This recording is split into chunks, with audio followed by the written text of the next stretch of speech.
Because when I found this truth, guess what happened? I put my birthday away. When I found this truth, I put the drugs away. When I found this truth, I quit whoring my sisters. When I found this truth, I started becoming a better man and a better person. Because now I know I'm on that narrow path. Now I know I'm on a righteous path. Now I know what I'm doing is gonna get me somewhere. These motherfuckers got scraps too, don't get caught lacking. Y'all seen these old cowboy movies, you go to the bar, nigga, you about to get tried. You go out and about, you got there drinking with your brothers and that shit, and you about to get tried out here, but don't be caught lacking, don't kill your brother off some bullshit, man. Don't hurt your people, man. This is for protection only, man. I got family out this bitch, man. I got brothers out this bitch, I gotta protect. Somebody trying to run up on us, we lacking, what we gonna do, fight him? Fight a nigga with a machine gun? Now we're gonna bust your ass. We'll cut your head out and bring it back to the Lord, man. UPK shit, man. Hey, fam, you a plug.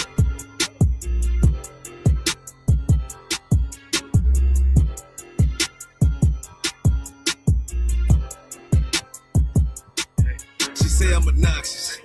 Say I got way too much confidence. Say it's a problem.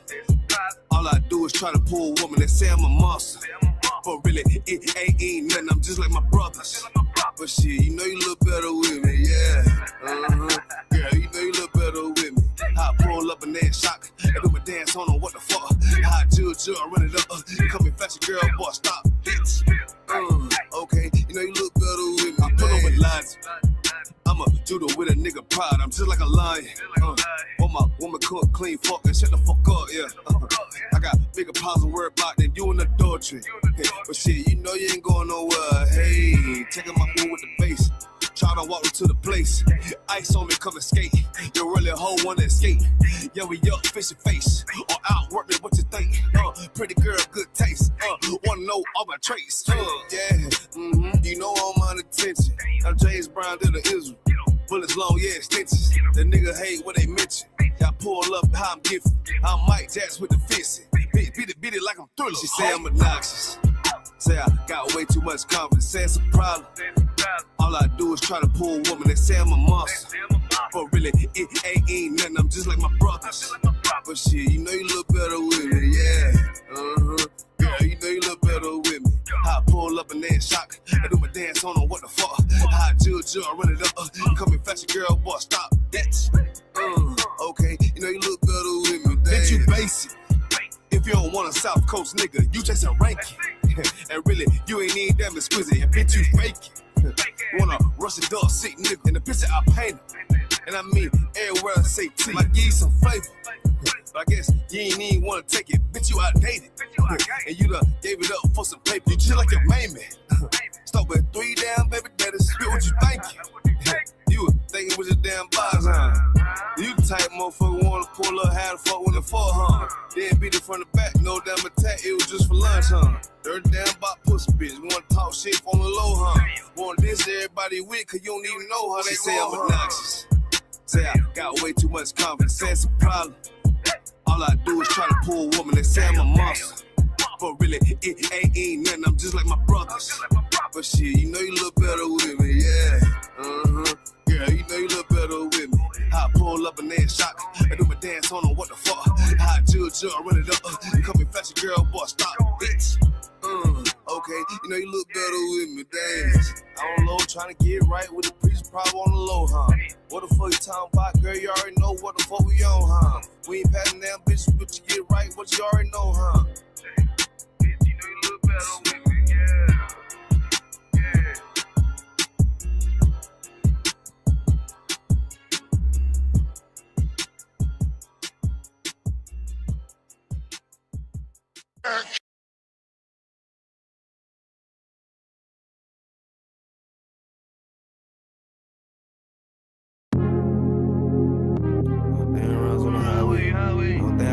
Lifestyle, that's my boss, bitch, and my wordplay. Hey, when I get mad, turn the Scarface. How when I get mad, turn the Sharface. Yeah, fuck, I'm talking about that.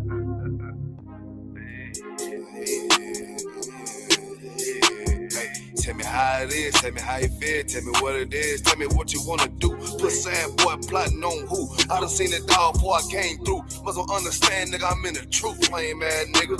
But these crackers tryna shoot shit my way. 100 down rides on the highway. Only thing I got in this lifestyle, that's my boss bitch and my wordplay. Hey, when I get mad, turn the Scarface. Now when I get mad, turn the Sharface. I'm up in South Beach with this shit, nigga, Miami. Fuck on me. Tell me how it is, tell me how you feel, tell me what it is. I'm always in the field, always dressed to kill, nigga. What the fuck you talking about? But your pussy boy, but you ain't talking about nothing, but you ain't making noise. You ain't on that shit thought you was. Who the fuck these niggas thought they was? They don't even know that. Shooting at me and I'm a throwback. I don't look back, that's a throwback. No, I don't look sad, cause I'm on that. Boy, get shot at the tough, that's a toe tag. Lame man, cracker don't want the guns on me. But these people wanna know everything. But the booze and the chica. I tell these soft ass boys how to think. But I'm on my grind, let it hang. Yeah, my nutsack on these fuck niggas when I don't give a fuck. But they be hating on cause I'm up, nigga. What the fuck, nigga? Who the fuck these niggas thought they was? Yeah, all the time a nigga growing. All the time a nigga knowing. Gotta stack it up, keep that bitch flowing. Hey, tell me how it is, tell me how you feel, tell me what it is. Gotta flip the deal, gotta keep the steel, kill a big kid. Nah, nigga, for real, I'm ready for the real. Nigga, I'm ready for the war, nigga. But they crack trying to shoot shit my way. 100 down rounds on the highway. Only thing I got in this lifestyle, that's my boss, bitch, and my wordplay. Hey, when I get mad, turn the Scarface. Now when I get mad, turn the Scarface. We up here with the scene, nigga, with the Colombians, cutting niggas' heads off and shit.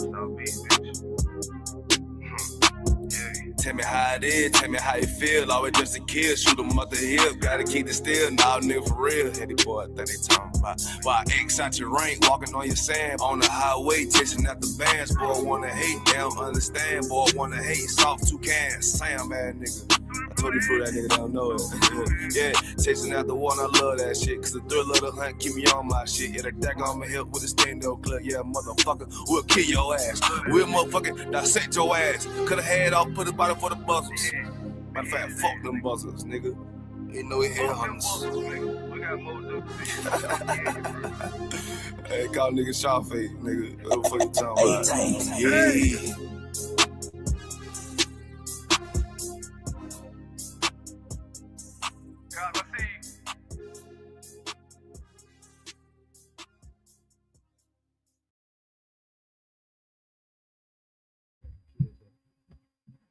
All right, Shalom Israel. This is the Israelite School of Universal Practical Knowledge. Started out of 1 West 125th Street, Harlem, New York, under Commanding General Yohana. This is the ISUPK Clean Brotherhood class. Let's go ahead and clap it up. You know what I'm saying? First, I want to say Shalom, Yahweh Ba'Shem, Yahushua Brakatham to the brothers, and Shalom, Yahweh Shamar, Alatham Ba'Shem, Yahushua to the sisters. We answering all questions. So we're going to go ahead and get started, get into it. If you have any questions, please post them in the chat. If anybody in the room has a question, we can go ahead and get to that. Then we'll deal with this, any questions that are online. All right. Any questions in the room? All right. You can bring them up. You ask them a question with the camera. The water. I appreciate you.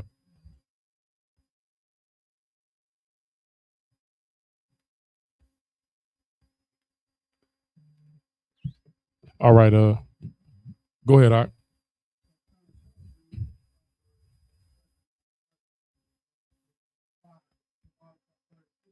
Most High in Christ. You can pull it up if you want to, Art. You said Proverbs. All right, go ahead.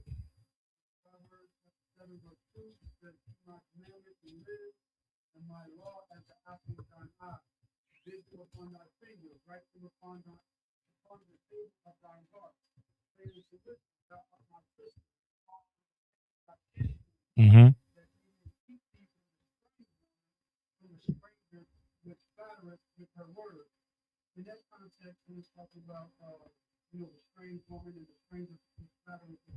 Right. That's give my hand. That's it. That's a fact. That's exactly what it's talking about. But it's also it is talking about doctrines, but it's manifold. The reason why we know it's talking about doctrines is because of what Christ gave us. I don't know where that's at in Revelations, where it talks about the virgins, and it's talking about the 144,000 then being virgins, meaning that they didn't, fornicate with other belief systems, other doctrines, other gods. But this is also talking about dealing with foreign women, and it's saying that. Well, let's start from the top, from what you read in the beginning.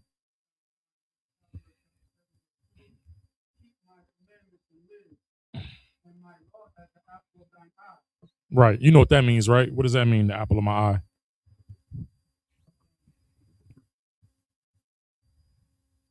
What's your granddaughter's name? Janaea.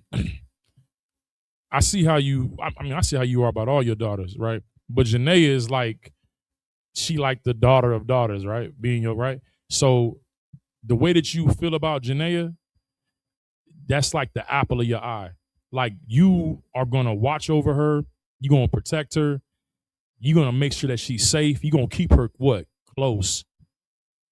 Exactly. So the apple of your eye is like it's the thing that you focused on more than anything else. Yeah, you got your other daughters because she's the baby. You concentrating on, you watching out for her. You know what I mean? So it's like, that's the apple of your eye, the thing that you value the most. Go ahead. Bind. Like, bind means like to tie, right? This is why we know that the so-called this is why we know that the so-called Jewish man is not a descendant of the Israelites of antiquity, because they take this scripture literally. They literally tie ropes around their hands and their arms, and they tie the Torah. They call it what's it called? Not a pocket theory. That's like the medicine container. It's called the phylactery. The water, please. The phylactery be like, just the thing ain't plugged up correctly. I'm not sure. Okay. It's called a phylactery. They tie a phylactery around their head. It's like a phylactery is a container for the Torah. Now, this was in our culture. We had these things, but they take this literally and they tie on their wrist and they tie it on their forehead, right? So this is not literal. This is something that you tie to your hand. It could be a short and a cord. I don't know. Salaki, y'all, for the technical difficulties.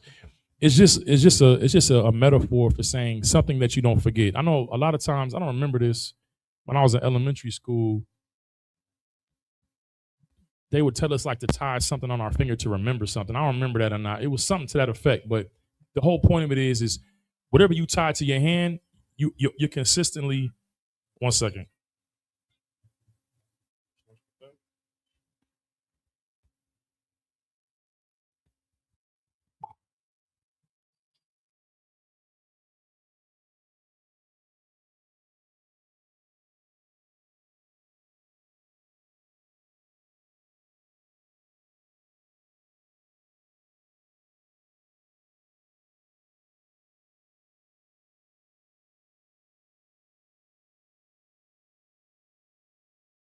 So it's just to basically, when you bind something to your fingers, it's because you all day long you're seeing your hand. It's to remind you. It's saying keep this as a reminder before your eyes. Go ahead.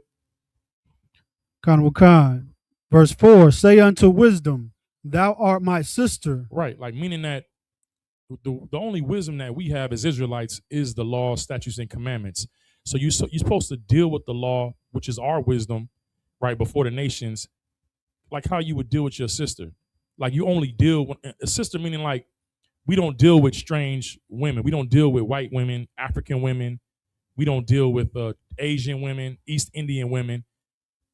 The women that we deal with are blacks, so-called blacks, Latinos, and Native Indians. Those are our sisters. That's who we'll be intimate with or close with. He's referring to wisdom that the Lord gave us, like how we should deal with our sisters. Keep them close. Same thing with the apple of your eye. Keep going. Khan, and call understanding thy kinswoman. Right. The Bible says that the fear of the Lord is understanding. Or no, the fear of the Lord is wisdom, and the knowledge of the holy is understanding. Your kinswoman is like your cousin. You're like your female cousin. You know what I'm saying? You're close with them. Keep it close. Keep going. Verse 5, that they may keep thee from the strange woman. Right, that they may keep you from the strange doctrines, but the law also tells us not to deal with strange women, right? So it's a manifold concept. So yeah, it's talking about strange doctrines, but it's manifold. So it's also talking about you being close to the law. You won't deal with women outside your nation as well. That's pretty much it on that. Because if you read the rest of the chapter, it actually goes into an actual situation of dealing with a strange woman. You dig what I'm saying? Or an adulteress. All right. Any more questions in the room? No sweat. Go ahead. The water, sir. I want to ask a question on the book of Genesis, chapter 6. All right. And verse 4. And particularly, so they had like Christians and people talking about like, the book of Enoch and the Nephilim, and they'll use this scripture. Can you ask them, can they hear them? Can you put in the chat? Or if y'all could respond in the chat, if y'all able to hear the brothers in the room with the mic, are y'all able to hear them clearly? I'm sorry, priest, go ahead. So the reason why I asked, because, a couple of days ago, my rib had asked me about this because Christians were using this to try to further say the book of Enoch is real and believe in the Nephilim and all this extra stuff. And I just wanted a breakdown on this particular scripture. Let's get it. It's the book of Genesis, chapter 6 and verse 4. They were giants in the earth in those days. Mm-hmm. And also after that, when the sons of God came into the daughters of men, and they bare children to them, the same became mighty men, which were old men of renown. Which were of old men of renown. Okay. We're gonna start at verse 1. Okay. And get into that. Did anybody respond as far as like being able to hear the brothers in the? They're able to hear them? Okay, no sweat. Let's start at verse 1 for the context. It's the book of Genesis, chapter 6 and verse 1. Mm-hmm. And it came to pass when men began to multiply on the face of the earth. Uh-huh. And daughters were born unto them. And daughters were born unto them, right? Right. Okay. Verse 2. That the sons of God saw the daughters of men, that they were fair. All right. So the sons of God. Now, what is a son of God? An Israelite. Yeah, that's true. Why? Give me more. Well, we're the children of God, so it makes us sons of God. What makes us the children of God? Because the Most High says so, like through lineage. Through lineage? What does that mean? Through lineage? What are you saying? Like through Jacob. And when his name was changed to Israel. But this isn't talking about Jacob. Okay, so let me ask you this. They're saying that this sons of God means what? What are the people that are saying the opposite, right, of what you're saying? Why are they saying that? Who are they saying the sons of God are? You just go ahead, Kahan. Like, is it the sons of Adam? Well, no, that's not what I'm asking. He said that his rib said that this means something else. I'm asking what, you don't have a mic? Oh yeah, please go ahead. I'm saying, what are they saying this sons of God is? That's what I'm asking. Go ahead. They're saying that these are angels. These are angels, right? Now, where are they getting the idea that sons of God means angels? Where are they getting that from?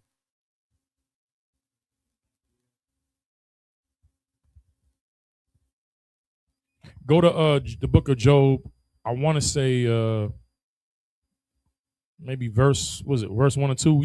Just get me where, I'm talking about, Abiyar, where it says the sons of God gather themselves together. Give me that real fast. Now, my thing is that we're going to break this down, but you need to know where to go to show why we're the sons of God and where. Because if you bring up Jacob wasn't around right here. So if you say Jacob, they're going to say, well, this ain't talking about Jacob. And, your breakdown of what it means. Because when you say Jacob, finish telling me what you were going to say about Jacob. I was going to say he was a progenitor of the Israelites. What does that mean, though? How did he become the progenitor of the Israelites? What happened? He wrestled with an angel. You got to speak into the mic. He wrestled with an angel, and his name was changed to Israel. And what does Israel mean? Well, how do you say Israel in the ancient Hebrew? Yashala. What does that mean? I could be. Yah means the, Shar means prince, the prince of Allah the power. means power. Prince of the So power. the prince of the power, or the son of God, right? Because of the power is what we means God, right? Or the Most High. So a prince is the son of a king, which would mean the sons of the power, right? So that's where it comes from. But like I said, you're not incorrect. But a person can say, well, this wasn't going on. There wasn't no Jacob in Genesis. True. So then how would you show and prove that these sons of God are not what's being said here in the book of Job? Go ahead, Abiyar, read that. Sir, this is the book of Job, chapter 1 and verse 6. Now there was a day when the sons of God came present themselves before the Lord, and Satan came also among them. So we know these are not men. This is in the fourth dimension where the Most High's throne is at, and the angels are presenting themselves before the Most High. And we know in the story of Genesis with Jacob, when he fell asleep, right, in that particular land, he fell asleep on a rock and he had a dream, and it was what they call Jacob's ladder, which is where he saw the Most High sitting up on a throne and the angels coming up and down, right? Because why? They're coming down to take reports and going back up to give reports to the Most High on what's happening here on the earth. They're referred to as the eyes of the Lord, right? So this is what that's talking about. But what precept would y'all go to show that what's happening here in Genesis is not talking about angels? Go ahead. Cause I believe it's in it's somewhere in Luke, I believe, when that's exactly correct. It's Luke 1 in I want to say like 3 and 38 or 1 and 38. One of them. Go ahead and pull that.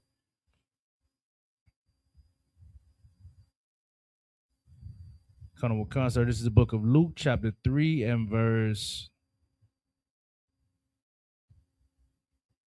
Let me start at the beginning. Yeah, I think it's the last verse. Yeah, sir. This is the book of Luke, chapter 3 and verse 38. Right, now listen, in the book of Luke, what he's about to read, we're not going to go all the way up, but this is dealing with the lineage, right? This is dealing with Christ's lineage. And it's going all the way, they're starting from Christ to Joseph, going all the way up back to Adam. All right, go ahead. Sir, the book of Luke, chapter 3 and verse 38, which was the son of Enos, which was the son of Seth, which was the son of... Now, hold on real quick. He said the son of Enos, whoever was before that, who was the son of Seth? Who was Seth? Anybody? Go ahead, Art. Kahan. Seth was one of Adam's sons. That's absolutely correct. But how many sons did Adam have? 3. So explain why. So he was one of them, but what happened to the other 2? They wasn't a son of God. You know what I'm saying? Because hold on, he was right. He had 3 sons. Right. Who were the other sons? We know who Seth. Seth was a son. Who were the other ones? Cain and Abel. So what happened? Cain killed Abel. Right. So now that means that Adam lost how many sons? 2 sons. He lost 2 sons because one died and what happened to the other one? He was cast out. He was cast out, right? So he was sent off somewhere else. So Seth was the replacement of Adam's 2 sons. So Seth began this new lineage for Adam, right? Because Adam didn't have any more sons. He didn't have no sons after Abel died and Cain left. So Seth was the start of a new lineage for Adam. So he said, and then so Seth's first son was who? Enos. So what Abiyar is reading is where Seth gets into the picture. He had his son Enos. Keep going. Sir, which was the son of Adam, which was the son of God. Which was the what? Which was the son of God. Now, what does it mean that Adam was the son of God? And give me the precept to prove it.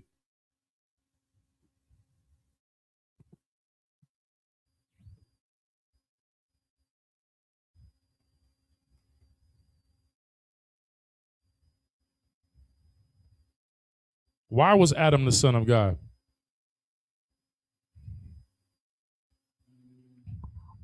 Anybody in the chat? If there's anybody in the chat, why was Adam the son of God? It says it right there in Luke 3, is it 38? 3 and 38? It says that Adam was the son of God, but why was he the son of God? Did God have a wife and have a son? That's what they're trying to say about Mary, right? Yeah. So why was Adam the son of God? Go ahead, priest. Could you use Genesis 2 and 7? Okay, let's go there. Let's see.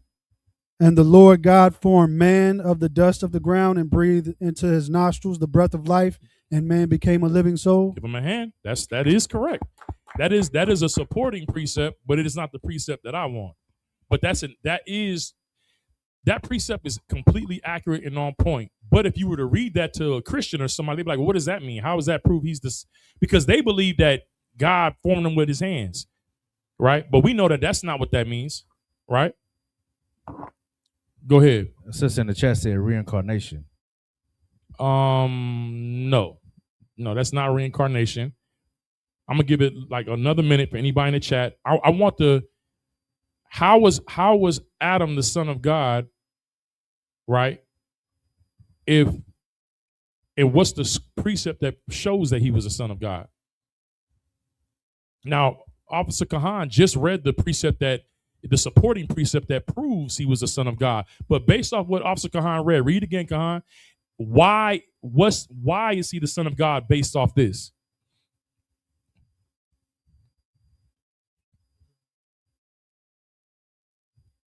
What was that? Genesis 2 and 7. Yep.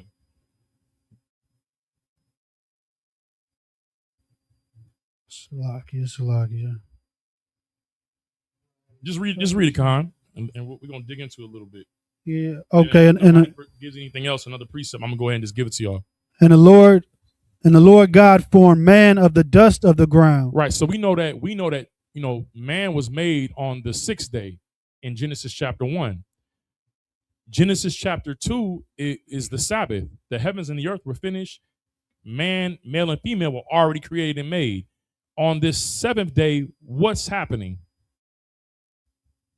Based off what Kahan just read. Go ahead, priest. Well, Adam was given the breath of life. He was given the laws. Given the breath of life, which is the what? The laws. He was given the laws, right? So what makes Adam the son of God? Go ahead. Precept, sir. 2nd Ezra 6:54. I wasn't thinking about that one, but I want to hear it. I definitely want to hear what you got. Sir. And after these, Adam also, whom thou madest Lord of all creatures, of him come we all, and the people whom thou hast chosen. That's a good precept. That's not what I'm looking for. Okay. But that's a good precept. That's true. But I mean, let me ask you a question. Does being an Israelite alone make you a son of God? Why? Go ahead. It's like if I could, I think being a son of God means you do the work of the Lord. You do the Father's will. That's good. I need more. I need the precept. Because you're right, Yahijah, but what's the precept for that? Anything in the chat? No sweat. Give me Romans 8. I want to say 8 and 28. I'm not mistaken. And then what's that? Romans 7 and 14. To prove what I'm saying, or to prove Romans 8 and 28. Because Officer Kahangabar was absolutely correct. He said that he went to Genesis 2 and 7, where it said that Adam received the breath of life. He received the law, right? That means that nobody else around him got this. You understand? This is what separated him from everybody else. Okay? There were people on the earth, but this made him separate. Am I right with 8 and 28? No, that's not it. I'm looking for, is it Romans 8 and 8? Or 8 and 18? Try 18 first.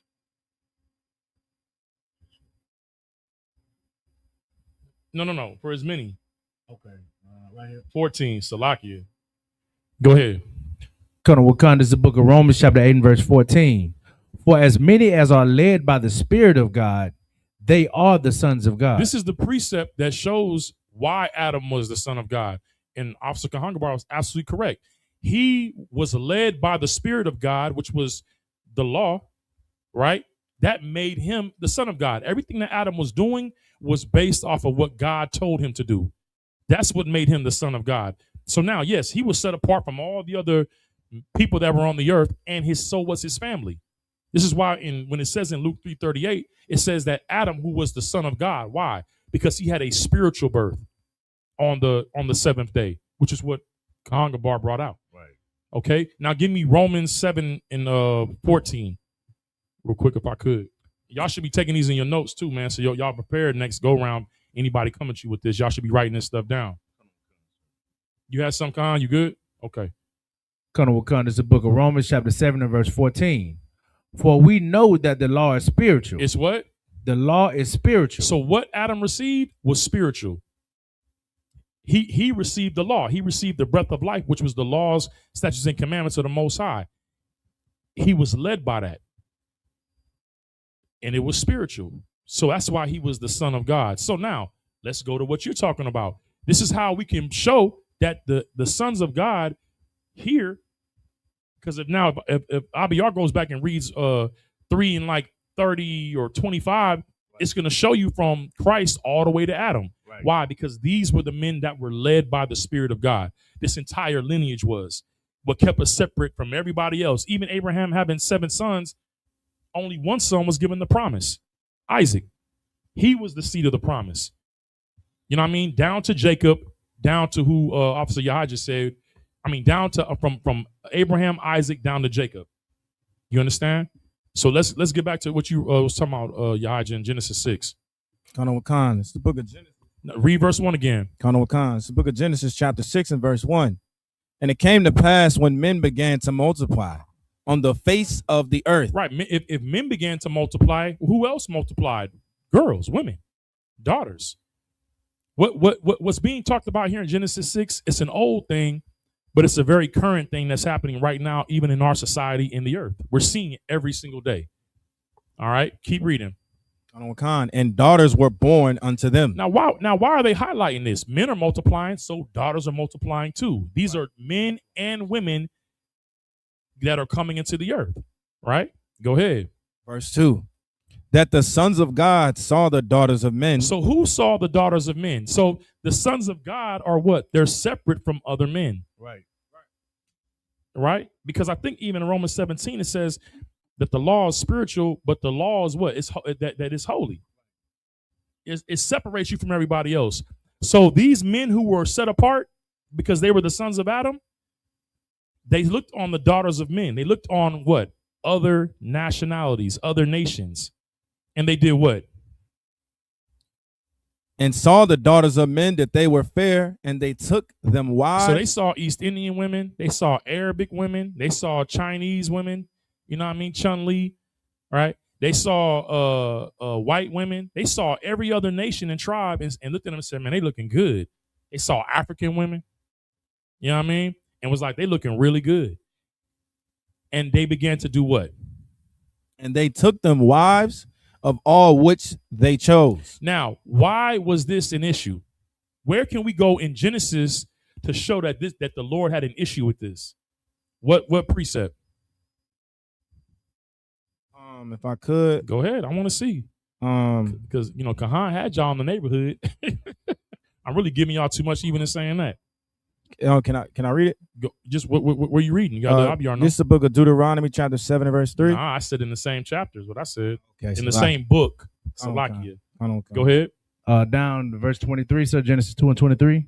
Go ahead, please. When it's there, and Adam said, this now is bone of my bone and flesh of my flesh. Okay. What does that mean? Adam's, because we have to stay in Genesis to show we don't need to go to Deuteronomy, right? We need to stay in Genesis. Why was the sons of God looking on the daughters of men and finding them attractive or fair and taking them for wives? Why was this an issue with the Most High? What law did the Lord establish that made this a violation? Go ahead. Colonel Wakan, sir. This is now bone of my bone and flesh of my flesh, and she shall be called woman because she was taken a man. So basically right here is instituted where the Lord sewed up tradition of us marrying in our family, and that's it. How do we know that? If you go read a little bit further in Genesis with Jacob and Laban. Okay. So but why are you going to Jacob and Laban? To show what? Oh, the tradition of the bone of my bone and the flesh of my flesh. Because bone of bone means what to us culturally? When we say that's my bone, what does that mean? It's my family. That's my family, right? And he's absolutely correct. We're not going to go there right now. I believe it's in Genesis. We said like 30 something or 40s, 42 or something like that. When Jacob, Jacob's mother Rebecca told him to go find her brother and get a wife from there. She told him, don't choose a wife. Actually, you know what? Let's go there and read what she said when she told him to go do. This is to show you that this phraseology was because the Lord didn't want us dealing with women outside of our nationality. This is not talking about angels, because angels can't, give angel rod to women. This is ridiculous.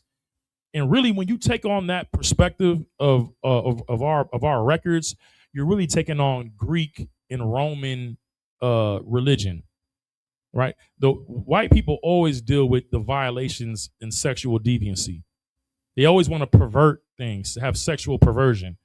And if you go through Roman mythology, Greek mythology, the gods were always having sexual relations with humans. That's all through their theology, or not theology, their mythology, because it's fake, it's not real.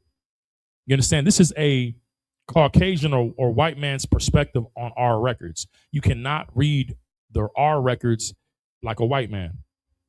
They're perverted. We know that because of the Epstein files, because of, I don't know if y'all been looking at the book, all these fire chiefs, police chiefs, police officers, state senators, councilmen, they're being arrested for having CSM, which is child sexual material, or being caught in child sex trafficking rings. They're being arrested. Why? Because they violate, they violate the laws of how we should, have sex. They're dealing with children, they're dealing with men, they're dealing with animals. Everything that violates God's laws. That's why we refer to him as the man of sin. When the man of sin is like saying that, Terrence Crawford is the man of boxing. You understand? He's the man. At one time it was Jordan, then it was LeBron. The man of sin. He's the man that's gonna do sin like nobody's business. You got it? Go ahead and read that. Sir. This is the book of Genesis chapter 24 and verse 3. And I will make thee swear by the Lord God of heaven and the God of earth, that thou shalt not take a wife unto my son of the daughters of the Canaanites among whom I dwell. Listen, this is Rebecca talking to Jacob. And look what she's saying. She's talking about who you're going to marry, which when we're reading in Genesis 6 is about who you're choosing to marry. And we already verified that Adam was a son of God and was given a law. The brother brought it out in Genesis 2 and 23. Keep reading. Verse 4. But thou shalt go into my country and to my kindred. My what? My kindred. My kindred, my flesh. Right? Ain't that what Paul said? My heart's desire and prayer, you know what I'm saying, is what? That what do you say? It's Romans 9. That my kindred, you know what I'm saying, or my kinsmen according to the flesh. This is talking about who your tribe, your family, who you're related to. Keep reading. Sir. And to my kindred, and take a wife unto my son Isaac. Right, meaning choose a wife from your family. Now hop down to Laban real fast.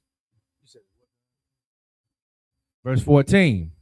And let it come to pass that the damsel to whom I shall say, let down thy pitcher, I pray thee, that I may drink. And she shall also let me be the same, let the same be she that thou hast. 29, The water for that, y'all, that brotherhood. Let's get right to it. This is the book of Genesis chapter 29 and verse 14. And Laban said to him, surely thou art my bone and my flesh. My what? My bone and my flesh. This is Rebecca's brother, Laban. This is Jacob's uncle. He said, you're my bone and my flesh. So now let's go back to Genesis 2 and 23 and read that again to understand like what the brother said, what the Lord was instituting with Adam. This marriage between Adam and Eve, Adam normally, because he was getting put in power over the earth, he wouldn't have chose a woman out of his own family. Or, what they say, a roundaway girl. I need me a roundaway girl. You know what I'm saying? Like someone from around his block. That the girl he chose, we always say we want something exotic, not something from our neighborhood. You know what I'm saying? So the Lord said he put a deep sleep on Adam, meaning that Adam ended up doing something that he would not have normally done if he had to think about it. It just happened. And when it happened, he was like, oh, damn, you're bone of my bone, flesh of my flesh. I chose somebody from my tribe, my family, my nation, my race. Keep going on.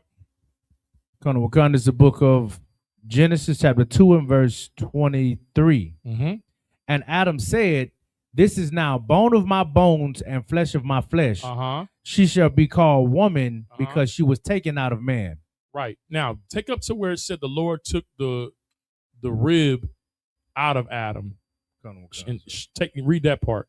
This is where the Lord made it law or custom or culture. Go ahead. Verse 21. And the Lord God caused a deep sleep to fall upon Adam. This is not him going under anesthesia into surgery. It's just meaning that he made Adam Adam wasn't aware. Go ahead. And he slept, and he took one of his ribs and closed up the flesh instead thereof. Right. That closed up the flesh means that he sealed with Adam's family, the Adam's family, that he sealed with Adam's family that this was going to be the custom amongst his family to choose a woman out of their own nation going forward. So we find happening in Genesis 6 is a perversion or a deviation of that culture that the Lord gave to Adam to give to Adam's family, which were called the what? What was Adam's family called? Oh, the Adamites. Kahangabar. What? No. Kahangabar. The sons of God. The sons of God. That's who Adam's family was, the sons of God. Now, Yahajah, let's read it. Verse 2 again. Book of Genesis, chapter 6 and verse 2. That the sons of God saw the daughters of men, that they were fair. And they took them wives of all which they chose. Right. Verse 3. And the Lord said, my spirit shall not always strive with man. So let me ask you a question. For the Christians that say that these are angels, if angels are choosing women to have sex with, why is the Lord angry at men?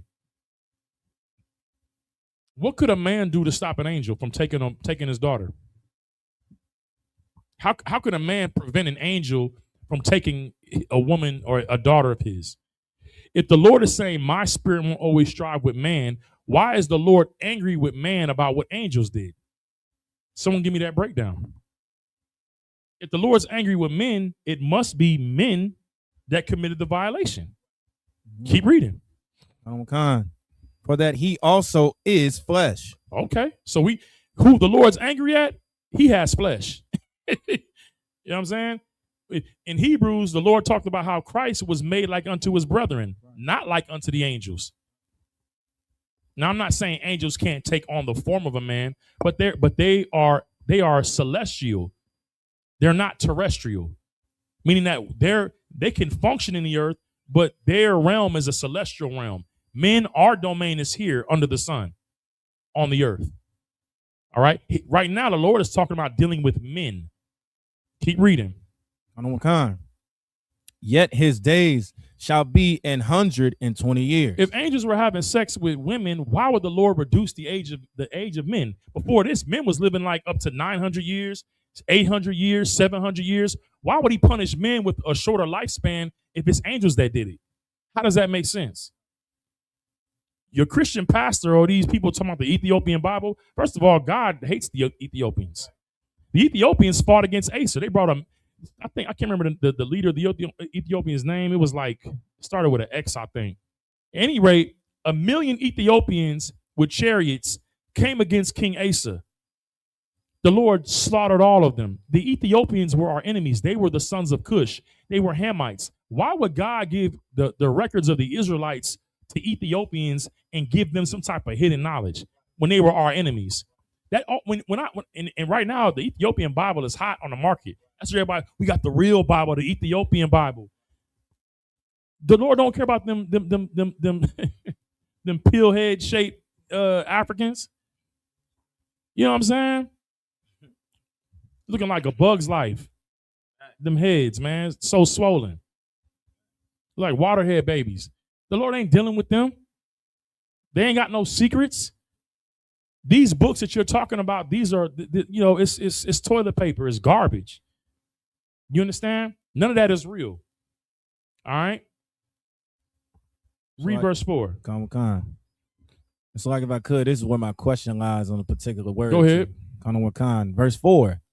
There were giants in the earth in those days. Right. Let me ask you all a question. Are there giants in the earth right now? So like if I could. Go ahead. Con. Okay, give me an example of a giant. Like, and correct me if I'm wrong, please, Adawan. But like, Shalom sis, how you doing? The man is right. That person would be high up in society. What's the last word you used? In society. Give him a hand, right? Now, so that's exactly correct, Yahidra. We use terms like giants of industry. Like right now in the earth, Elon Musk is a giant. What's the Facebook devil? Mark Zuckerberg is a giant.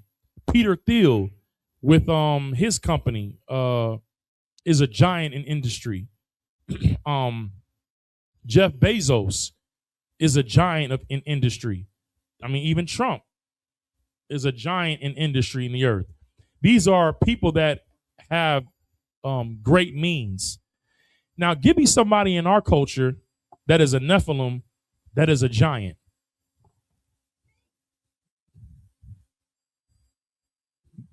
That's a Nephilim.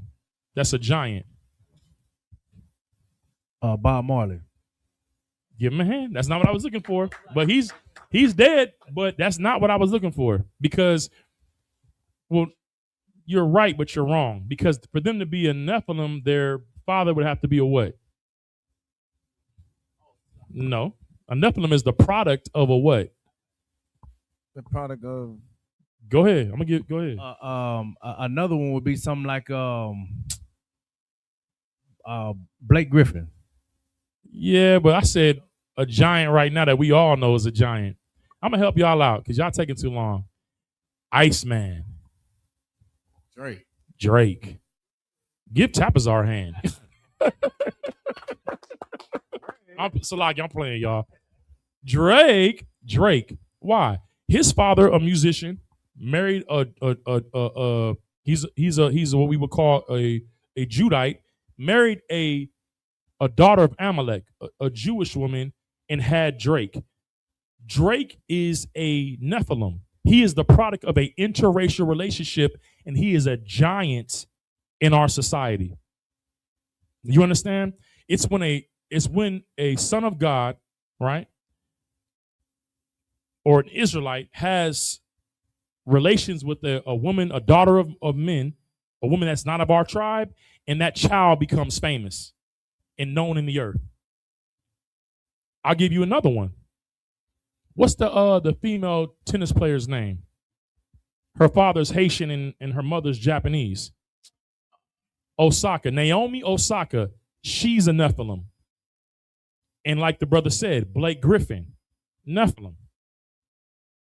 These are people who are the product of interracial relationships, and they become famous and known in society. And what always happens with those people, what do? They love it. Why does society support that? Why does society try to push that? Give me a reason. Why do they become renowned in the earth? Why? I could. It's more aesthetically pleasing, like it looks good to society. Okay, I need more though. Go ahead, priest. Is it because the other half of them, our so-called oppressor wants to push that? Okay. God, okay. No, you're actually absolutely correct, Kahan. Now check this out. As Israelites, what do we do naturally?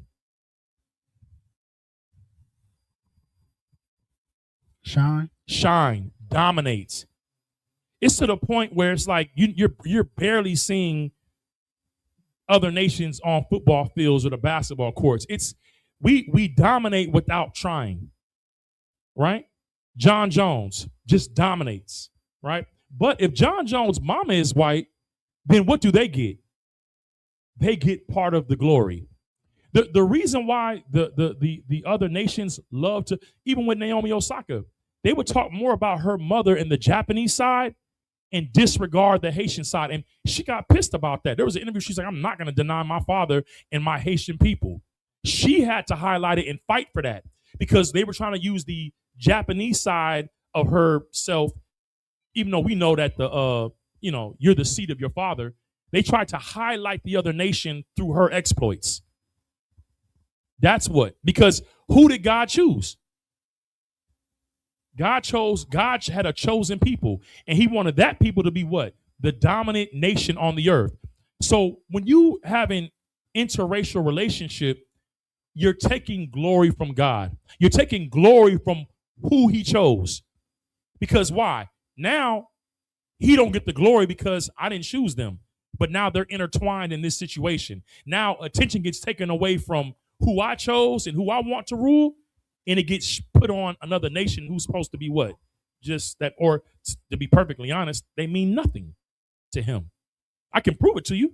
You had 2nd Ezra 6, right? Let's go back and read it. The Lord doesn't want something that's nothing to get glory. Think about how offended God is by nothing taking away his glory. You know what I'm saying? Something that's nothing gets to share glory or take glory from God. That gets him pissed off because he already chose the characters. He said, these are the superheroes. These are the villains or the nothing. And then you take the nothing and you make the nothing something. He's offended. You've offended the Lord. He's pissed. He's like, I'm not going to argue with y'all. I ain't going to strive with man. I already told your father how I wanted this done. And y'all doing your own thing. That's where the anger came from. Go ahead and read that. Colonel Wakanda is the book of 2nd Ezra, chapter 6 and verse 54. And after these, Adam also, whom thou madest Lord of all thy creatures. So the Lord made Adam the Lord of all his creatures. This is not just talking about animals. This is talking about all of man that was created on the 6th day. Adam and his family were made Lord over everyone on the earth. Go ahead. Colonel Wakanda. Of him come we all. Of him come we all. Everybody that's here comes from Adam. Why though? Adam was not the first man, but why do we all come from Adam? Anybody, officers? Why do we all come from Adam? Anybody? The people that are here today in the earth, why do we all come from Adam? Through Noah's sons, from the flood. What happened? Why is it through Noah's sons? What happened to everybody else? Everybody else, the Lord, because of interracial relationships, the Lord flooded the whole earth. That's exactly right where we at with you. I thought you were going to answer first. You know what I'm saying? Because of the flood. We all come from Adam because everybody else was destroyed. Only Noah was left, and Noah was a son of Adam. He was a son of God. Then Noah had 3 sons, and the Lord separated one from the 3 that he had, which was Shem. And through Shem, the Lord chose Abraham. And from Abraham, you had Isaac and Jacob. Then you had the children of Israel. So of Adam come we all. Yes, we all come from Adam. But read. And the people also whom thou hast chosen. And the people whom the Lord chose. So we all come from Adam. But out of those, everyone that comes from Adam, the Lord had a chosen people. Don't ever take heed to someone who says God don't have a favorite. God don't have a chosen people. God loves everybody. That's the doctrine of devils. It's a lie. If you believe in the Bible. Now, if you got your own little denomination or non-denomination, non-denomination is a denomination. Oh, I'm non-denomination. That's a denomination. All right. You coming up with your own religion, that's fine. But according to our records, the records of the Israelites, God has a chosen people and a favorite. Keep reading. Colonel Wakanda, verse 55. All this have I spoken before thee, O Lord, because thou madest the world for our sakes. Right. Verse Whose 50. sakes? For our sakes. The Lord made the nation, the world of Israel, and he made the earth for our sakes. The Lord, all this beauty that you see in the earth, all these resources, all this abundance, all this beauty, he made it for us. And he's going to show you. Go ahead. Go ahead. Read. Colonel Wakanda, sir. Let the Lord speak. Verse 56. As for the other people. As for what? As for the other people. As for everybody else outside of so-called blacks, Latinos, and Native Indians. Go ahead. Which also come of Adam. Which also come of Adam. What? Thou hast said that they are nothing. Y'all are NPCs. You're just NPCs in the earth.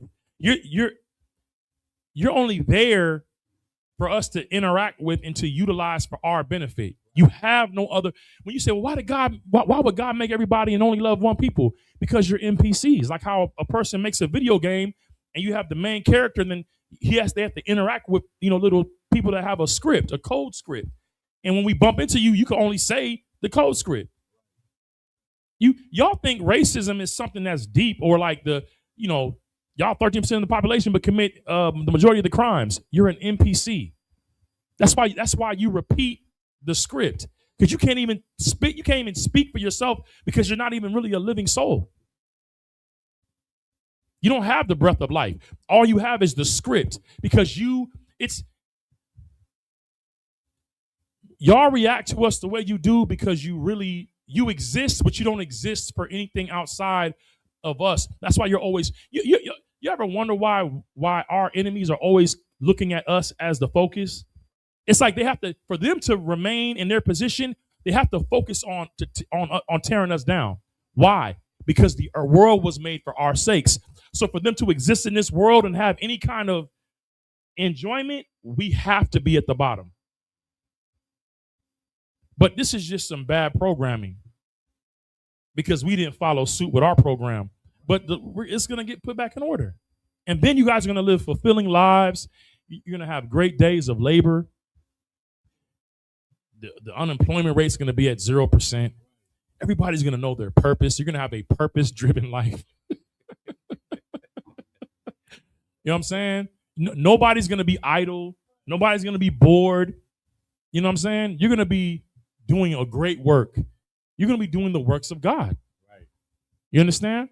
It's just that you're going to have, managers and supervisors to ensure that the work of God is being done. That's all. You know what I'm saying? We're going to welcome you into heaven in your rightful place. I mean, that's what the scriptures say, right? You're going to be put in your place. Right? Right? Go ahead, please. And not only are they going to be put in their place, does say, if the Bible, right, it also says that they're going to love it. Yes, you're going to love it. And if you don't love it, you're going to get, deleted. Speaking in computer terms. Right. Keep reading. Colonel Wakan, sir. Thou hast said that they are nothing, right, but be like unto spittle. Like unto what? Like unto spittle. Someone tell me what spittle is. What is spittle? What do people think about spittle? Sis, what do people think about spittle? I think it's nasty. Give her a hand. Give her a hand. Spittle is nasty, right? Where does spittle belong?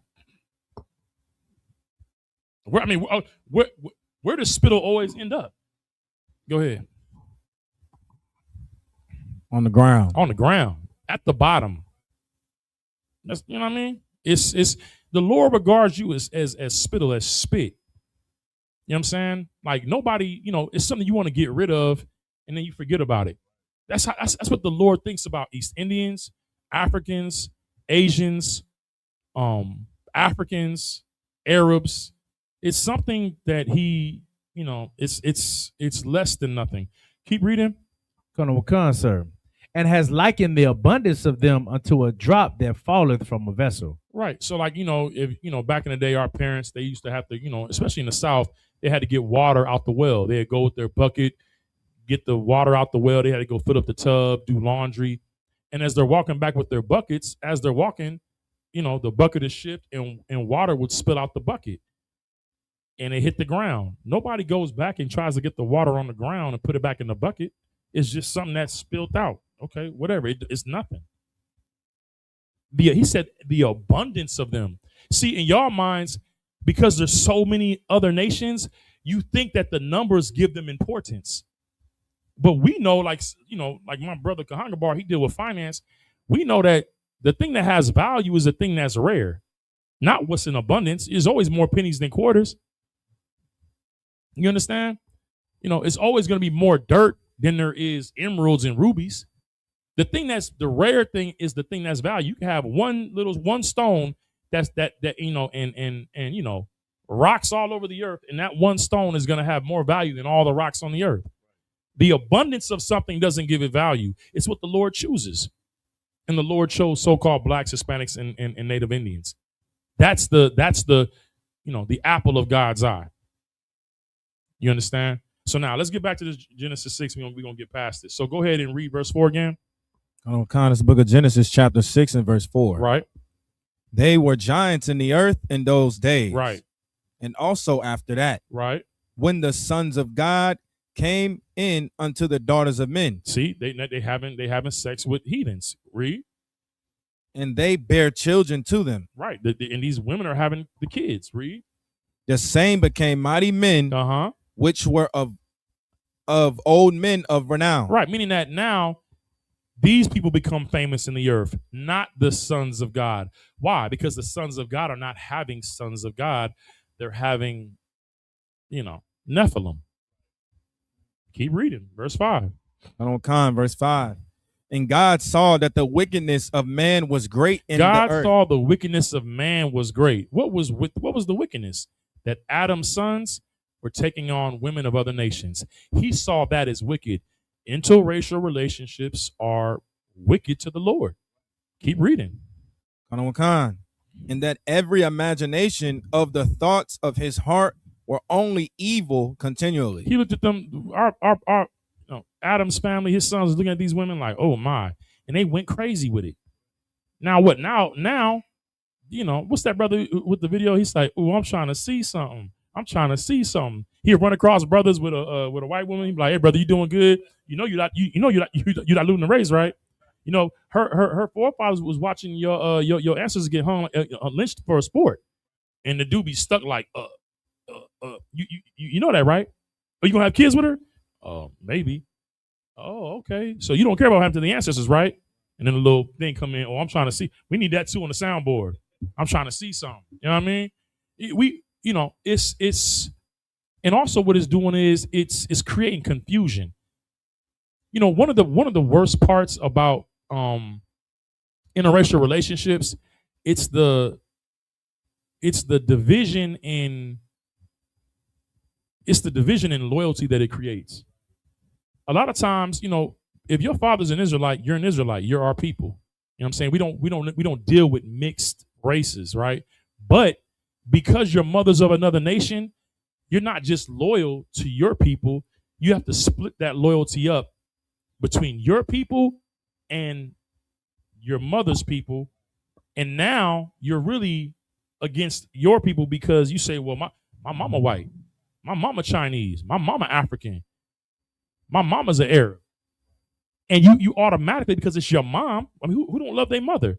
Now you're willing to go against your people because your mother is this nation. It's like you black men that do this, you Hispanic men that do this, you Native Indian men that do this, you create traitors, race traitors. That's just what it is. And it's not even the child's fault. The child has been forced to have to battle this demon of, how can I stand with my people when this is my mother? Now you have some anomalies like Naomi Osaka who didn't give a damn. She loved her Japanese mama, but she's not going to deny her father or his people. But he put her in that position. He did. Now check it out. You got Venus and Serena Williams, also great tennis players. Father was black, mother was black.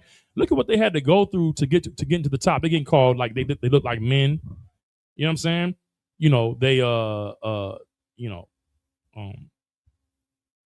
They're built like masculine, and they look like, they call them like, apes and all that kind of stuff.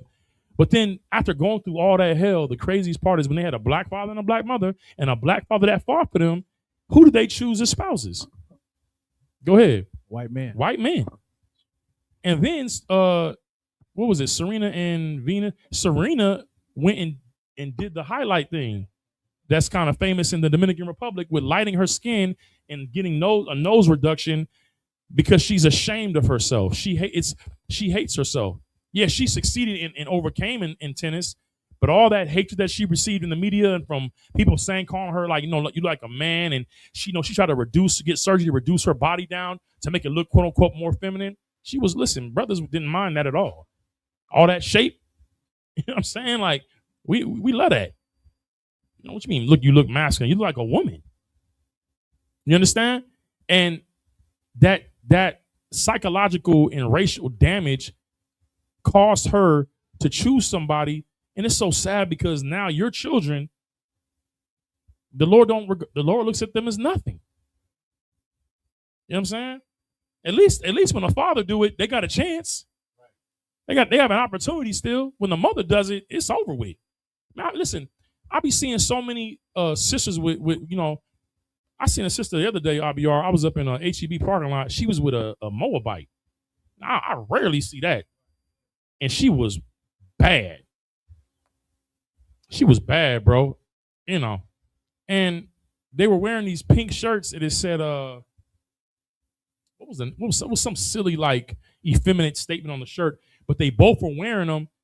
And I'm looking like, why? What are you doing? And then all her kids, I'm like, all your kids are nothing. And when I see then in that same day, I saw it was some type of polygyny thing, but it was a white man, a white wife with their white baby, but then the black woman was with them. And I could tell because I'm like, oh, y'all together. And then they had her go put the card up. she the concubine in this whole situation. And I'm like, and she saw me too, because I was taking pictures. I was like, let me take a picture of this. All right. She saw me. She was like looking at me like, and cause I was just looking like how your eyes are looking at me. I'm just looking, and I could tell she could feel it like you're in a mess right now. Like, what are you doing? You know what I mean? But I'm gonna tell you why. Black women who choose white men, they think it's going to protect them. And what you end up finding out is that like that white man who took that black woman overseas, and he took her life. He took her life. You know what I'm saying? These men are. You saw what's the video where the white dude ended up killing the black woman, and he beat her down, and then on the phone he was like, "Did I do this?" She's like, "No, it's my fault. You didn't do anything," and he ended up killing her. You know what I'm saying? Unaliving her, Salakia. You don't have you think that because the white man is in power that's going to provide you safety in this society by being with him, and you're really ashamed of that we're a byword in this society, meaning that a black man is looked at as like the lowest thing in all the earth, and you're ashamed to be with a black man because of it. But the Lord, that's what the Lord wants. It's what the Lord imagined. So what the Lord looks at what you're doing is wickedness, and vice versa. I don't know why every brother got to choose the most nastiest looking white woman to get with. Some bowl of mayonnaise and and cottage cheese, trailer park tier white woman. You know what I'm saying? Yeah, black women got a lot of mouth, but so what? I mean, I know what to do. I know how to handle that. They got a lot of mouth. It just means that. Never mind. All right. Verse 6. Yeah, just like you. It's the book of Genesis, chapter 6 and verse 6. And it repented the Lord that he had made men on the earth. Had made man on the earth, Salakia. And it grieved him at his heart. The Lord is grieved with interracial relationships. Keep reading. Verse 7. And the Lord said, I will destroy man whom I have created from the face of the earth, both man and beast, and the creeping thing, and the fowls of the air, for it repenteth me that I have made them. Let me tell you something. You know how if you ain't never really been up in the hood, when you hear about, and I'm not highlighting this, and no, it's not a good thing. When you hear about somebody like a family getting taken out, right? Like doors kicked in and the family get taken out, and then you find out the pets got taken out too, you be like, damn, something happened. Like they took the dog, they killed the dogs and the cats. Everybody there, the family and the animals. That's like, you be like, oh, something went down. For everybody to get taken out. The Lord was so angry about this. He wanted man gone and the animals gone too. All the animals, all the creation, he wanted it all wiped out That's how angry he got about this. See, y'all take it light. I mean, love is love. You're going to love who you love. Okay. That's cool. You know, that's the society we live in right now. Right? So-called melting pot. But I mean, Carmelo Anthony, the only one that's burning in hell right now. You know what I'm saying? He is in eternal torment right now. He's in hell right now. You understand? He's melting. But clearly he's not a melting pot. All white jury, white judge, white prosecutor, white defense attorney. And apparently he's in the jail with the cousin of Metcalf, who's a warden of the prison that he's in. Somebody melting. It ain't them. Right? The Lord was angry by this. And let me tell you something. When Christ comes, it's saying that we're going to be in the same position. Read it, if you could. Wakanda is the book of Matthew, chapter 24, and verse 38. For as in the days that were before the flood, they were eating and drinking, marrying and giving in marriage. So listen, who's saying, what's the color of these words? Red, sir. Christ is saying this. Christ is going back to this situation. You think he's talking about people think, oh yeah, when Christ comes back, the angels going to be on the earth having sex with women. Would y'all stop? What's going on? But Christ is gonna return. He's coming. What's happening right now? The same thing that happened in the days of Adam. Interracial relationships. Listen, Robert Griffin. I live in Coppers Cove. Robert Griffin has a street in Coppers Cove called Robert Griffin III Street, whatever, right? Robert Griffin makes a post on Facebook and says he's sitting there with his white wife and their children, and he says, "Happy Juneteenth Day. Shout out to my ancestors that made my family possible." Nigga, what? Captain Kahan made a post saying we are in the last days. Robert Griffin's children are Nephilim. That's it. Today, he's proud of it. Your people were here as slaves, and you married the daughter of a slave master, and then in the state where we were the last to be released from slavery, and you're proud of being with the daughter of a slave master. And you say, "Happy Juneteenth." We have a lot of work to do. Commander Johnny has commissioned us to do some work. We have work to do. Keep read it from the top. This is the book of Matthew, chapter 24, and verse 37. But as the days of Noah were, so shall the Son of Man, so shall the coming of the Son of Man be. So you trying to tell me that this is going to be fallen angels? What y'all looking for the aliens? Y'all looking for the aliens? Y'all saw when the alien.gov talked about they are amongst us. Who was they talking about? They're some out Hispanics and Native Indians and our people, so-called Negroes, right? Haitians and West Indians, Cuban. He was talking about Israelites. They are among us and they're here illegally and they've been with you. And if you see them, report them to your local, you know what I'm saying, alien location department. He's talking about ICE, man. They use that whole alien montage as a mockery to mock the oppression that they're giving Blacks, Latinos, and Native Indians. So it's crazy that aliens are in spacecrafts, and then the aliens that they refer to are us here in America, in the earth. The only aliens are the angels and the Most High, and then the Israelites, apparently. Right? The sons of God. Right? So as in the days of Noah, so shall it be when the Son of Man returns. What? Interracial relationships will be rampant. That's what that's talking about in Genesis 6. So I hope I answered your question. Make sure like whatever those precepts are, just if you want, I know I went into it kind of in depth, but to keep it short, just go to Luke 3:38, Romans 8 and 14. Yeah, and Genesis 2, Romans 7:14, Romans 8:14, and then Genesis 2:7. All right, and that's the breakdown for that. The water, sir. All right, no sweat. Any comments or questions you want to read, Abiar? We got a few questions in the chat, sir. Okay. Sir, Salakia. Sister says, Salakia, sir. Bob Kashai, I have a question in Matthew 15:26-28 and Mark 7:26. Good night. Okay, let's go. What was the great faith that Christ said to the white Greek Canaanite woman about healing her daughter? Ooh, that's an excellent question. Let's get it. Colonel Wakan, so this is the book of Matthew, chapter 15 and verse 26. Well, hold on. Yeah, read that. Go ahead. Colonel Wakan.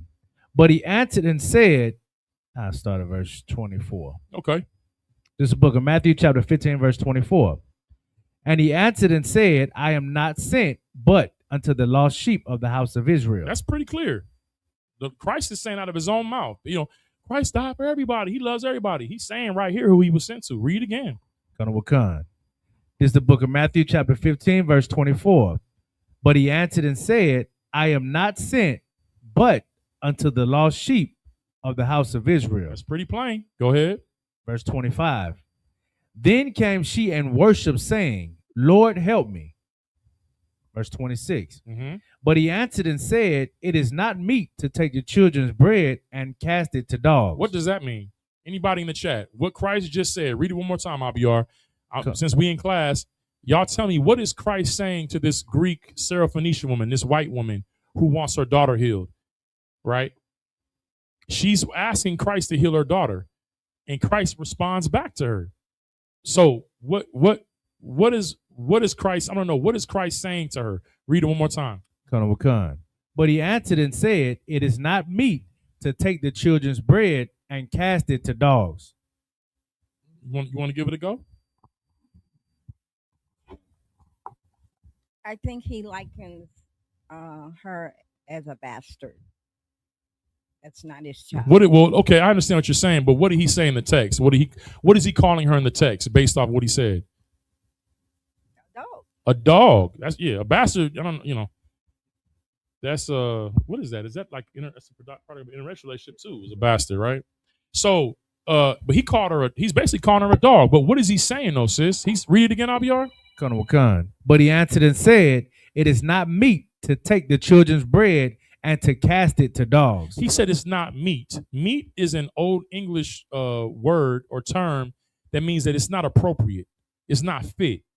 Meaning that if you have a household and you have kids and it's dinner time, right? And you have dogs, you have pets, it's not appropriate to feed the dogs at the dinner table, nor is it appropriate to feed the dogs before you feed your own children, right? So now, after he said, I am not sent but unto the lost sheep of the house of Israel, he says, after she continues to beg him, he says, it's not fit to give the children's bread, right? This was made for the children, and then give it to dogs. So that means Christ is regarding heathens as dogs. That's what he's saying, right? Because Christians love to go to this to be like, no, Christ gives a damn. He cares about them. He gave her salvation. It's not what he gave her. Let's continue reading. Colonel Wakan, verse 27. And she said, truth, Lord. What? She said, truth, Lord. What does that mean? Somebody help me with that. She said, truth, Lord. He called her a what? What did he call her, sis? A dog. He called her a dog, and she said what? Truth, Lord. Truth, Ottawa. Damn. You damn right. What was she doing? She was acknowledging that she was not part of his family or who he came for. Right. That's give her a hand. That's exactly correct. But sis, give me more. She's acknowledging that she's not a what? If we were to keep it real simple, she's not a what? She's not his child. Is a Israelite. Israelite. She's not. She was embracing her place in the hierarchy, her position.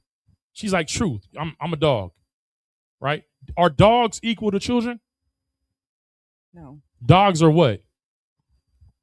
Pets. They're lower, right? So she was acknowledging her place as lower than the Israelites. That what she's asking for, she shouldn't get it before they get it. She's like, truth, Lord. Keep reading. Colonel Wakan. Yet the dogs eat from the crumbs which fall from their master's table. Now, let me tell you something. This white woman, she was savvy.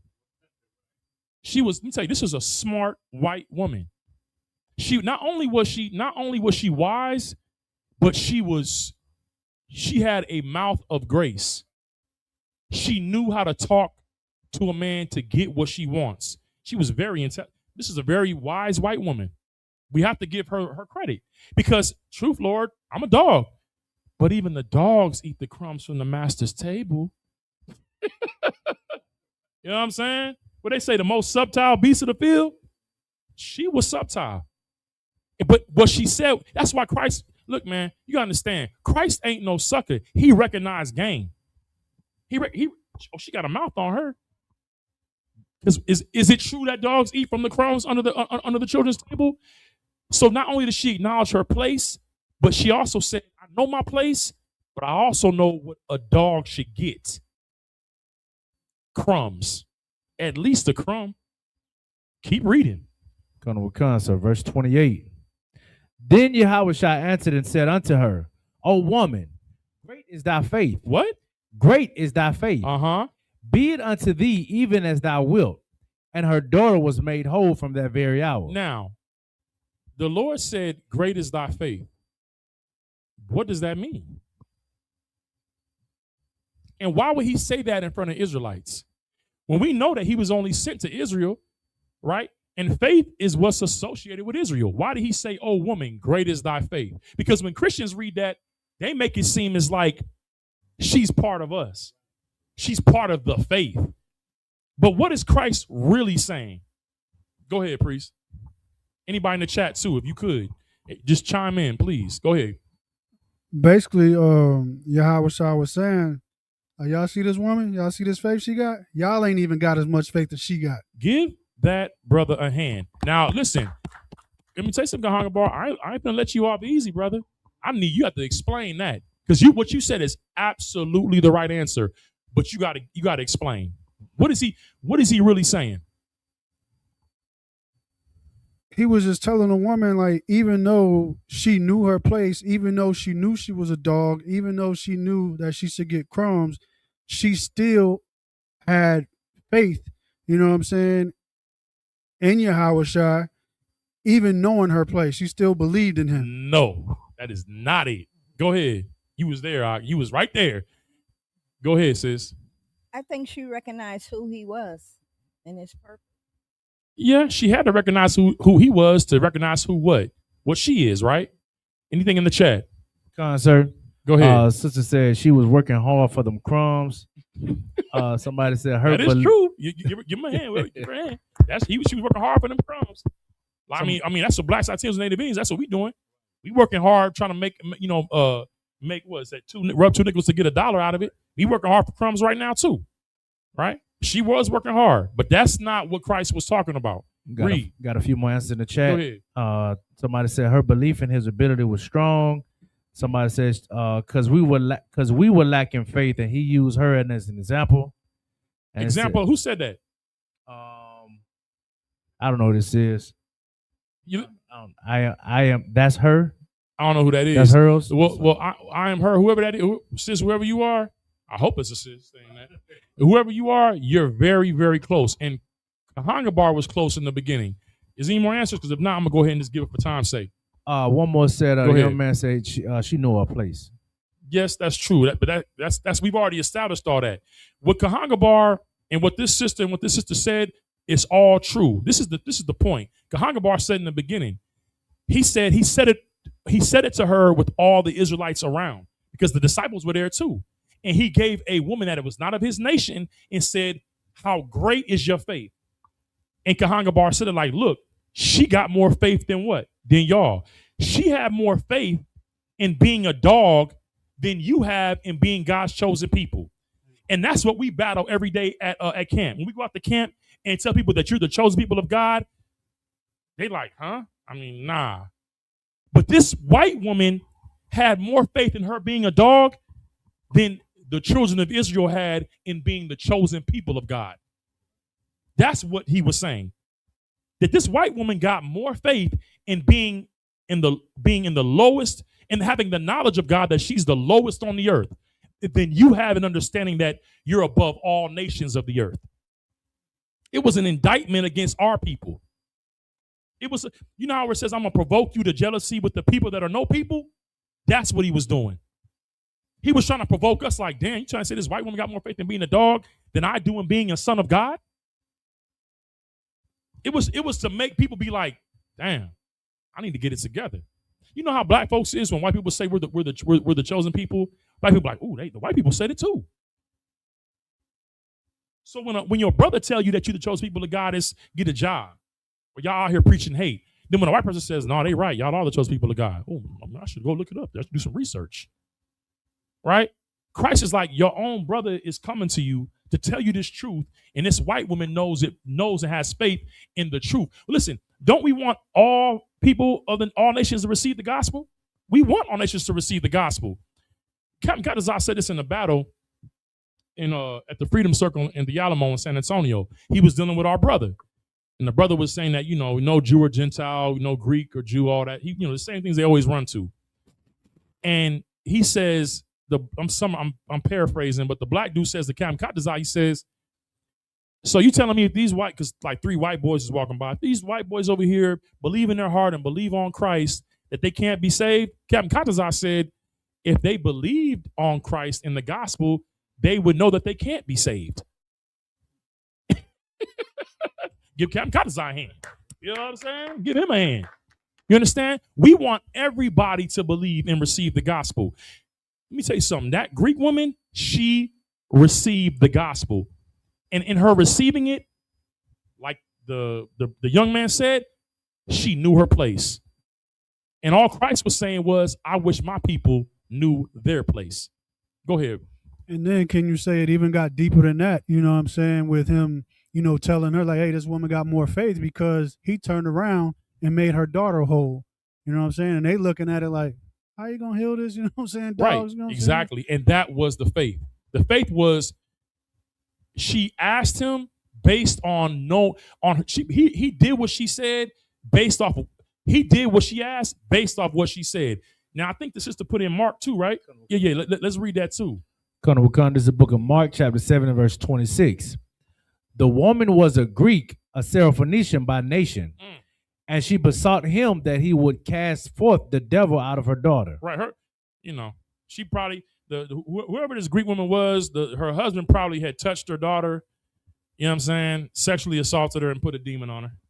The girl was probably schizophrenic, going crazy, and the white woman was like, "Man, I didn't. These white women do not want to be with white men, for obvious reasons." We won't get into that. If you want to find out, you can check out Officer Godiwa on UPK Hewer's page, and he gives you the breakdowns on why these white women do not want to be with white men.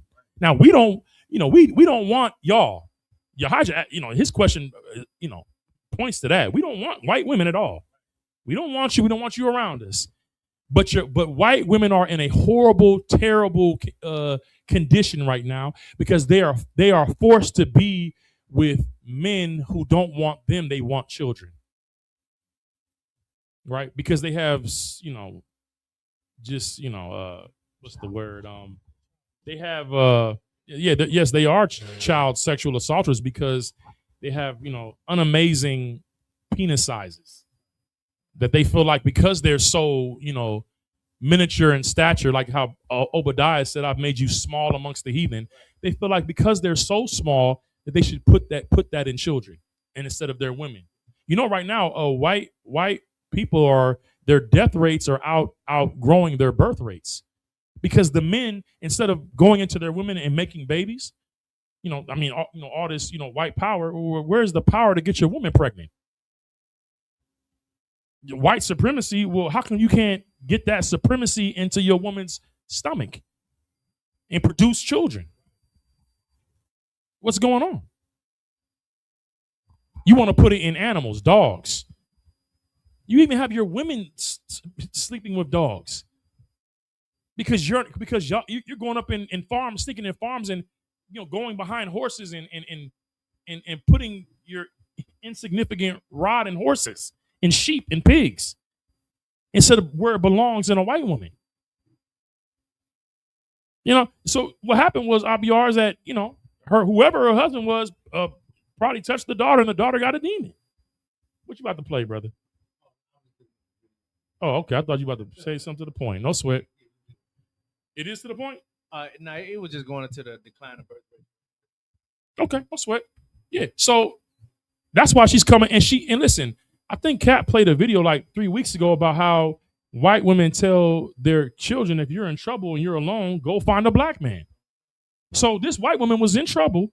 Her daughter was in trouble, and she found a black man to help. That's what it's always been. I don't know if you had that video still, but Cap had that video. We don't need to play it, but yeah, it's everybody knows that if you want your problem solved, you need to find a priest of God, and the only priests of God in the earth are the Israelites, so-called blacks, Latinos, and Native Indians. Right? Keep reading. Concert, verse 27.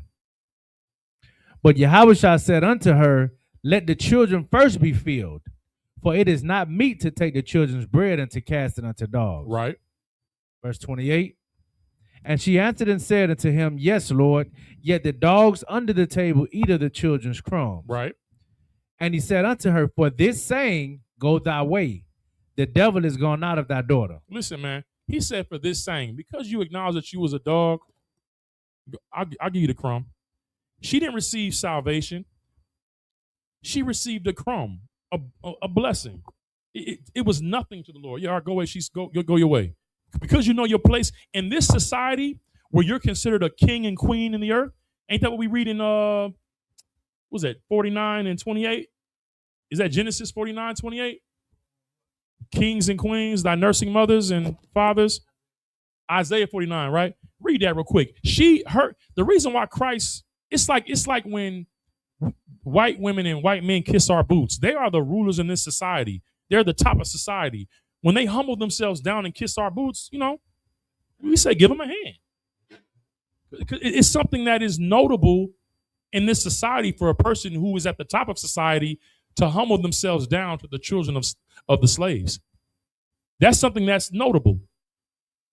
You understand? And really, we do it more for our people as a sign to our people that the guard is changing, that there's a revolution. Who was on the bottom is going to be on the top. The first shall be last and the last shall be first. Esau was first, but he's going to be last. In birth, Jacob was last, but he's going to be first. And Abi already knows the precept. He was just over there somewhere in 2nd Esdras 6. It's over there. You understand? Right? That the end of the world is Esau. In the beginning of that which follows is Jacob. You understand? For her to be a king and a queen in this society and to humble herself and be called a dog of what y'all know what a female dog is. He called her a female dog. And she said, true, that's true. I am a but even a bit, just eat the crumbs off the floor. I really want to say how I want to say it, but I ain't gonna say it. Read it real quick. Come this book of Isaiah, chapter 49 and verse 23. And kings shall be thy nursing fathers, and their queens shall be thy nursing mothers. Mm-hmm. They shall bow down to thee with their face to the earth, and lick up the dust of thy feet. Right. It's them, those who right now who are the kings and queens in this society, right? The white man's society, they're gonna know that they're gonna come to know their place, and we're gonna put them in their place. All right. So that this faith was not about like how Christians look at it. It was just about her believing the gospel. Go ahead. If I could, sir. So would like us like giving our clothes and food every week to our oppressors in other nations, right? Would that be considered like crumbs? It is crumbs because what are we doing? We're going to take care of our people first. Our goal is to feed the children, the bread, which is the truth. I mean, we feed them, we give them Christ, who is the bread of life. You understand? And in that, if they come in, because ultimately we're going to be the rulers of the earth, and we're going to have to take care of everybody anyway. We're going to be the distribution center for all resources on the earth, because everybody's going to have to come and bring their resources unto us. Give me that in Isaiah 60, wherever that is, when it says the forces of the Gentiles. Let me get that. So us doing that now us taking care of them in our poverty, in our current condition, that speaks volumes. That has to be the work of the Lord. That the people that are on the bottom are feeding the kings and the queens. Come on, man. You got it? Colonel Khan, sir. Mm-hmm. This is the book of Isaiah, chapter 60 and verse 11. Therefore thy gates shall be open continually, Right. and they shall not be shut day nor night, that men may bring the forces of the Gentiles, and that their kings may be brought. Right. The kings, their kings being brought means the kings of the Gentiles, your Vladimir Putins, your Donald Trumps. You know what I'm saying? Whoever you look at as notable in this earth, in this society, those giants, Elon Musk, Jeff, they're going to be brought to us, and all their wealth is going to be brought to us, and we are going to bring peace to the earth. All those weapons of war are going to be turned into agricultural technology, and we're going to make you guys great farmers. You're gonna change those weapons into, what they call plowshares and pruning hooks. You know what I mean? You're gonna be out there fishing, and you ain't gonna be fishing for crab, shrimp, and lobster.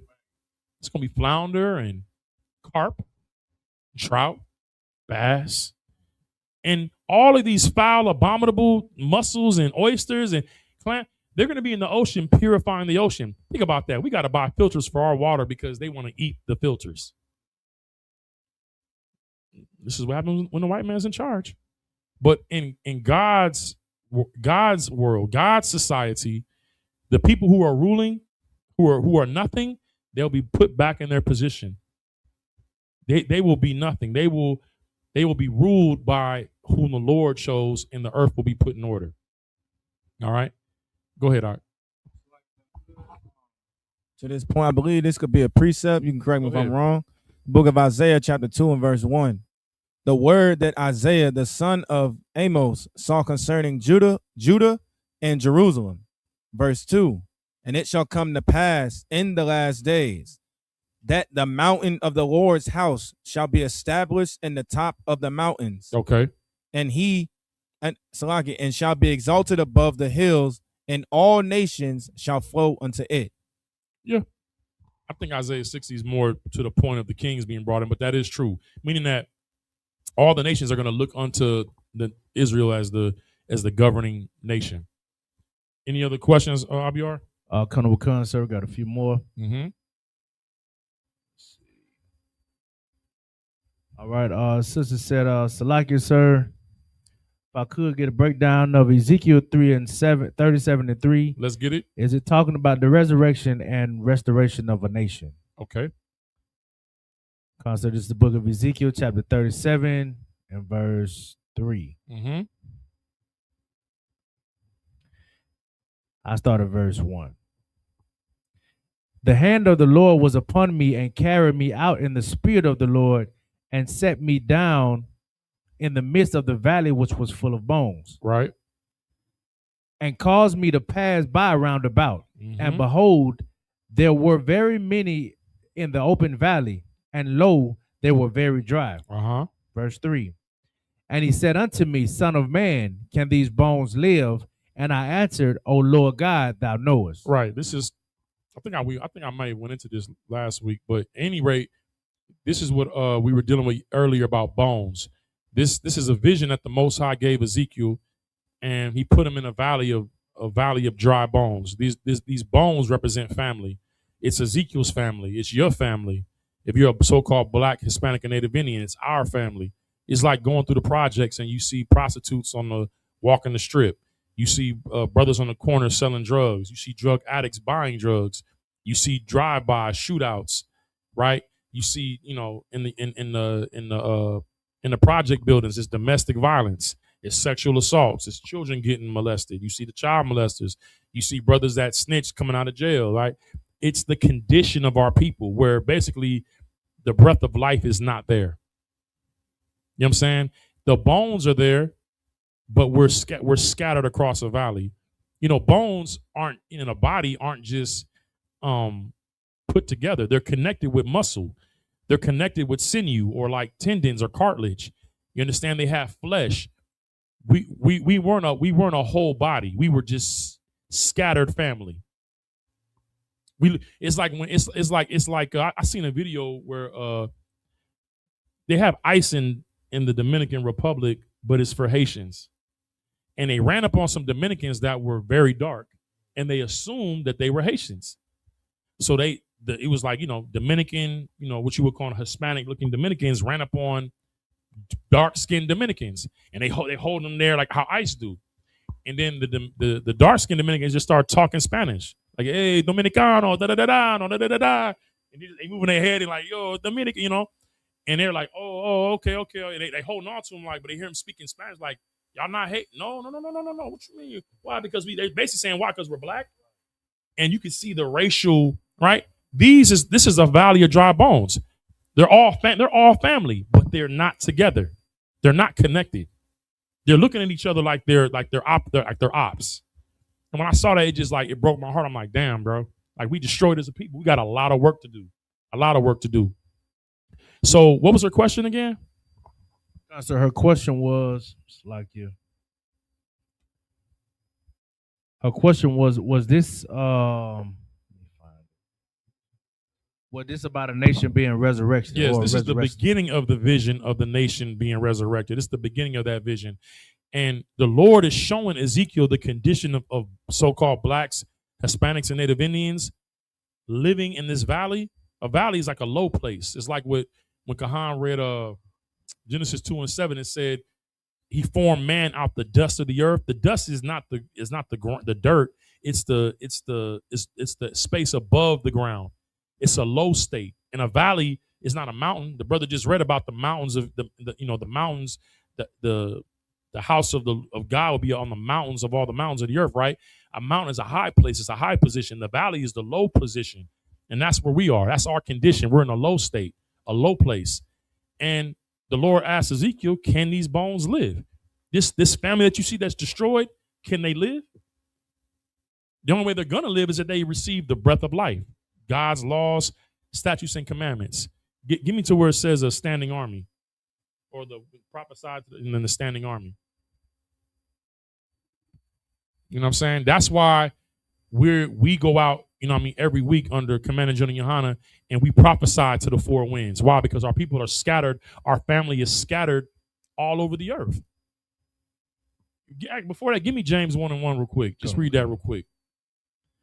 So this is the book of James, chapter 1 and verse 1. Right. James, a servant of God and of the Lord Jesus Christ, to the 12 tribes which are scattered abroad, greetings. Listen, James, in James' time, this is after Christ died, resurrected, ascended to the right hand of the Father, and him and Peter and Andrew and all the disciples is getting busy doing the work. At this time, after our King died and resurrected, he's still seeing our current condition. We're scattered. And that's what's going on right now with our people. The Lord is going to have to gather us out of the four corners because we're still scattered. Go ahead and read that in Ezekiel. So the answer to your question is yes. That's exactly what this is about. Go ahead and read that and we'll move on. This is the book of Ezekiel, chapter 37 and verse 10. So I prophesied as he commanded me. Right. And the breath came into them, right, and they lived and stood up upon their feet, an exceeding great army. Right. An exceeding great army. And this is, them purple faggots be trying to do, come in all these numbers and all that. That's not them. You saw General Muhammad posted them getting ran up. I don't know what community they was in, but them purple pigs got ran up out of there. And the sister at the end was like, y'all ain't nothing but some agents. Get the F out of here. Y'all some agents. That ain't the army that the Lord talking about. The only army the Lord is in the Israelite School of Universal Practical Knowledge under Commanding General Yohana. You understand? Give Commander General Yohana a hand. You know what I'm saying? You know what I'm saying? A true servant of the Most High in Christ. You understand? And that army is being raised up. We're living in that prophecy that Ezekiel saw. We're that army that's being raised up. And I don't want to get into it, but you read earlier up, it talks about how the sinew and the muscles and the bones all came together. That's what's happening right now. We're going out and we're reconnecting ourselves in this truth. You understand? So-called blacks, Latinos, and Native Indians. All right? The Lord is putting our family back together, our bones and flesh. All right? Any more questions? Sir. Sister says, sir, if I may, Exodus 4, verses 6 through 8. Okay. Moses' hand turns white and leprosy inside of his cloak and is restored. Okay. Is this a metaphor or prophecy in connection to the children of Israel going through the fire of affliction due to disobedience, only to later be resurrected and restored to the truth? Okay. It's a lot. But I brought up the question. I appreciate you.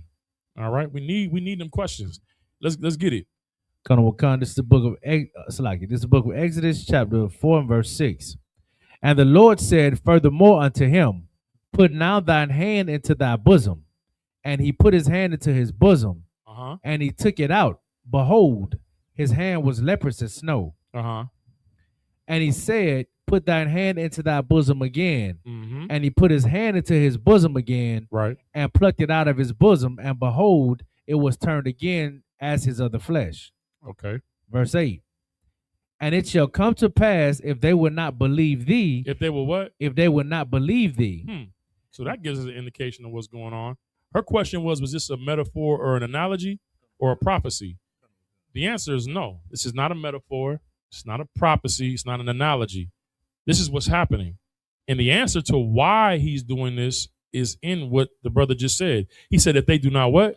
If they will not believe thee. Okay. Neither hearken to the voice of the first sign. Okay. Now let's go read up then. Let's go to verse 1 and see the context. The Holy Spirit is always going to be in the context.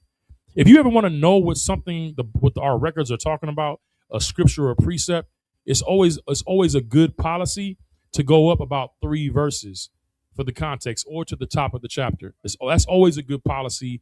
Christians don't do this. They just take a scripture and they always say that's you're taking it out of context. You've never even dealt with the context. Remember this: the devil's in the details. The Holy Spirit is in the context. Okay. Let's read verse 1 and we'll understand what's actually taking place.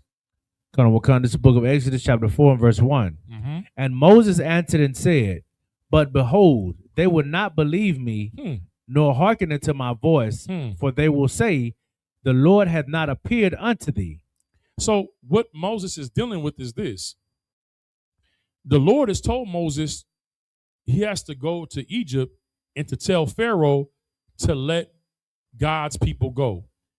The Lord heard the cries of our people, the Israelites. And it said he heard their cry and he had respect unto their cry. You understand? He had respect unto them. He heard the cry because of the toil of our oppression under the Egyptians. Now, Moses was on the run from a body. He caught a body. He was on the run from murder.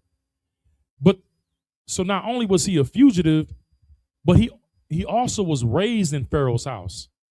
Y'all ever seen Different Strokes? You know, this white dude gets 2 black kids, he adopts them, and he's hella wealthy, and they from the projects, but he raises them in this rich environment. That was Moses. The Pharaoh had put out in order to have all the Hebrew sons to be assassinated or aborted, but to save the daughters. The Hebrew midwives, they didn't take heed to none of that, and they saved the Hebrew boys. And Moses was one of those boys. That's how you know abortion is so evil. They've always try to pump abortion or to attack our babies in our communities. It's nothing new under the sun. Okay? Pharaoh did that, and Moses was a baby that was saved, and he got handed over to Pharaoh's daughter, and then Moses' sister, you know, when Pharaoh's daughter got her, she would take him and let the mother breastfeed him and then take him back to Pharaoh's daughter's house. And he was raised as a prince of Egypt. So, you know, it's like the way that the Israelites looked at him was like, you know, you one of us, but you ain't really one of us, like a house Negro. You was raised in the house. You wasn't raised in the field. We out here working 12-hour days and, you know, got Egyptian taskmasters whipping us and oppressing us, and you over here up in the king's palace. But really, Moses was a revolutionary, because when he saw one of the Egyptians beating one of his brothers, he took his life. So he looked this way and that way, took out the Egyptian and then buried him. And then when he saw 2 Hebrew brothers going at it, he was like, why y'all family? Why y'all fighting? They looking like, nigga, how you just killed somebody? You just caught a body. You gonna tell us what to do? Oh, now you are leader, huh? Nigga, who made you a ruler over us, right? Moses like, oh shit, the matter is known. It's in the streets. You know what it is, up top, you catch a body, you head down south. That brother went down south. And he went into what was the name? What was Jethro? The Midian, I think the land of Midian. You know what I'm saying? And he met up with one of Jethro was like a high priest in Midian, African. It was African people. And he got down there, kind of like what happened with Jacob when he bumped into Laban's daughters, on some sheep. They watering their sheep. And while Jethro's daughters was trying to water the sheep, it was other men there that was pushing their sheep away and like, because they was women, like, get out the way. We feeding ours first. We giving them to drink first. And Moses went over there and just stepped to him like, nah, you ain't finna do that. You ain't finna, let these women get their stuff. And he basically got up in there like, what? And got the daughters the water. They go tell their father, and their father's like, yo, come stay with me. And then he basically made like, look, marry one of my daughters. And then he did, and Moses married an African, and he was down there on the run for 40 years. So now when the Lord approaches Moses, he tell him, go back, and I need you to go and tell Pharaoh to let your people go and tell your people that I sent you. So Moses is like, they not finna believe me. I'm on the run for a body. When I did live out there, I was in the Pharaoh's house. Everything's wrong. This ain't gonna work.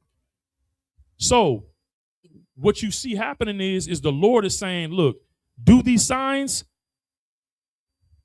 to prove that to prove to them that I sent you. Basically, the Lord was saying, I'm gonna give you power to show them that I'm with you. So it's not a metaphor, an analogy. It was because Moses was scared that they wouldn't take him serious. The Lord gave him these signs to show them that the Lord was with him. That's what it's about. That's good, y'all. That's sufficient. I hope that answered your question. All right. Any more? Khan, sir. Salaki, sir. Got a question. Sister says, Salaki, sir. I have a question in Mark 10:51. Why is it important to be specific when we pray when God already knows what we need? Why is it important to be specific when we pray when God already knows what we need? So basically, if God knows what we need, why do we got to ask? I guess that's what she's saying, right? Okay. Well, let's hear the scripture. Let's get to it.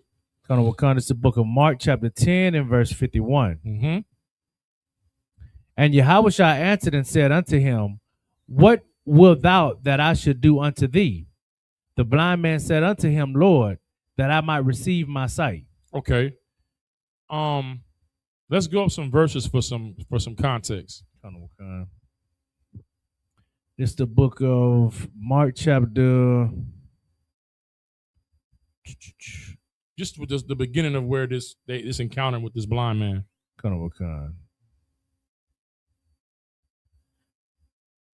Right.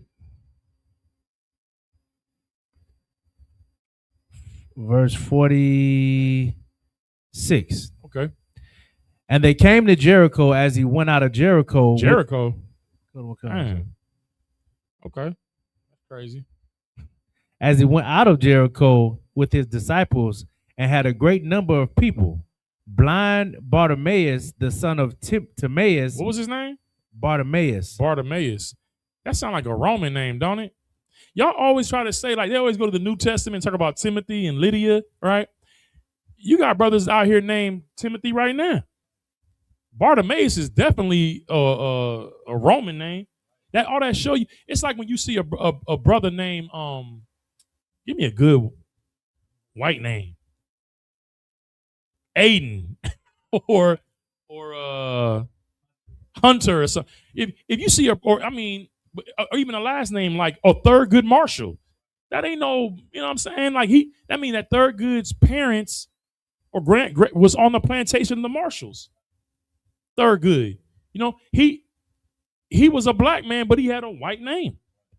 You living in the time of Rome, the person who's on the top of society, that's who the names you're going to choose. You're not even going to be like right now. What do they tell us about when we do job applications, right?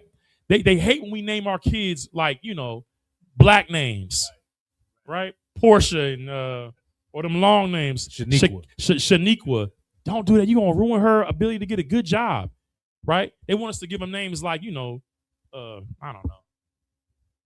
Whatever. Samantha, Sarah. Well, that's really our stuff though. You know what I mean? But that's what the dominant society of the slave master does. It makes our people be ashamed of who we were. Because when you go read Chronicles, it's hard as hell to pronounce them names. That's how I know they was niggas. You know what I'm saying? The brothers and the sisters, you be like, damn, reading Chronicles is difficult. I wish you had that video with what was that brother name, bro? He stopped doing his Facebook stuff. Country Wayne. He had a video where he was trying to read Chronicles. He was like, Abadiah, Methuselah, like a Maniah, son of he was just stuttering on it. You know what I mean? I was like, that's black people, bro. We don't want to making these names that's hard to pronounce. You dig what I'm saying? So when that's your culture and you get into a society that makes you ashamed of your culture, you begin to take on the names of the people that rule over you.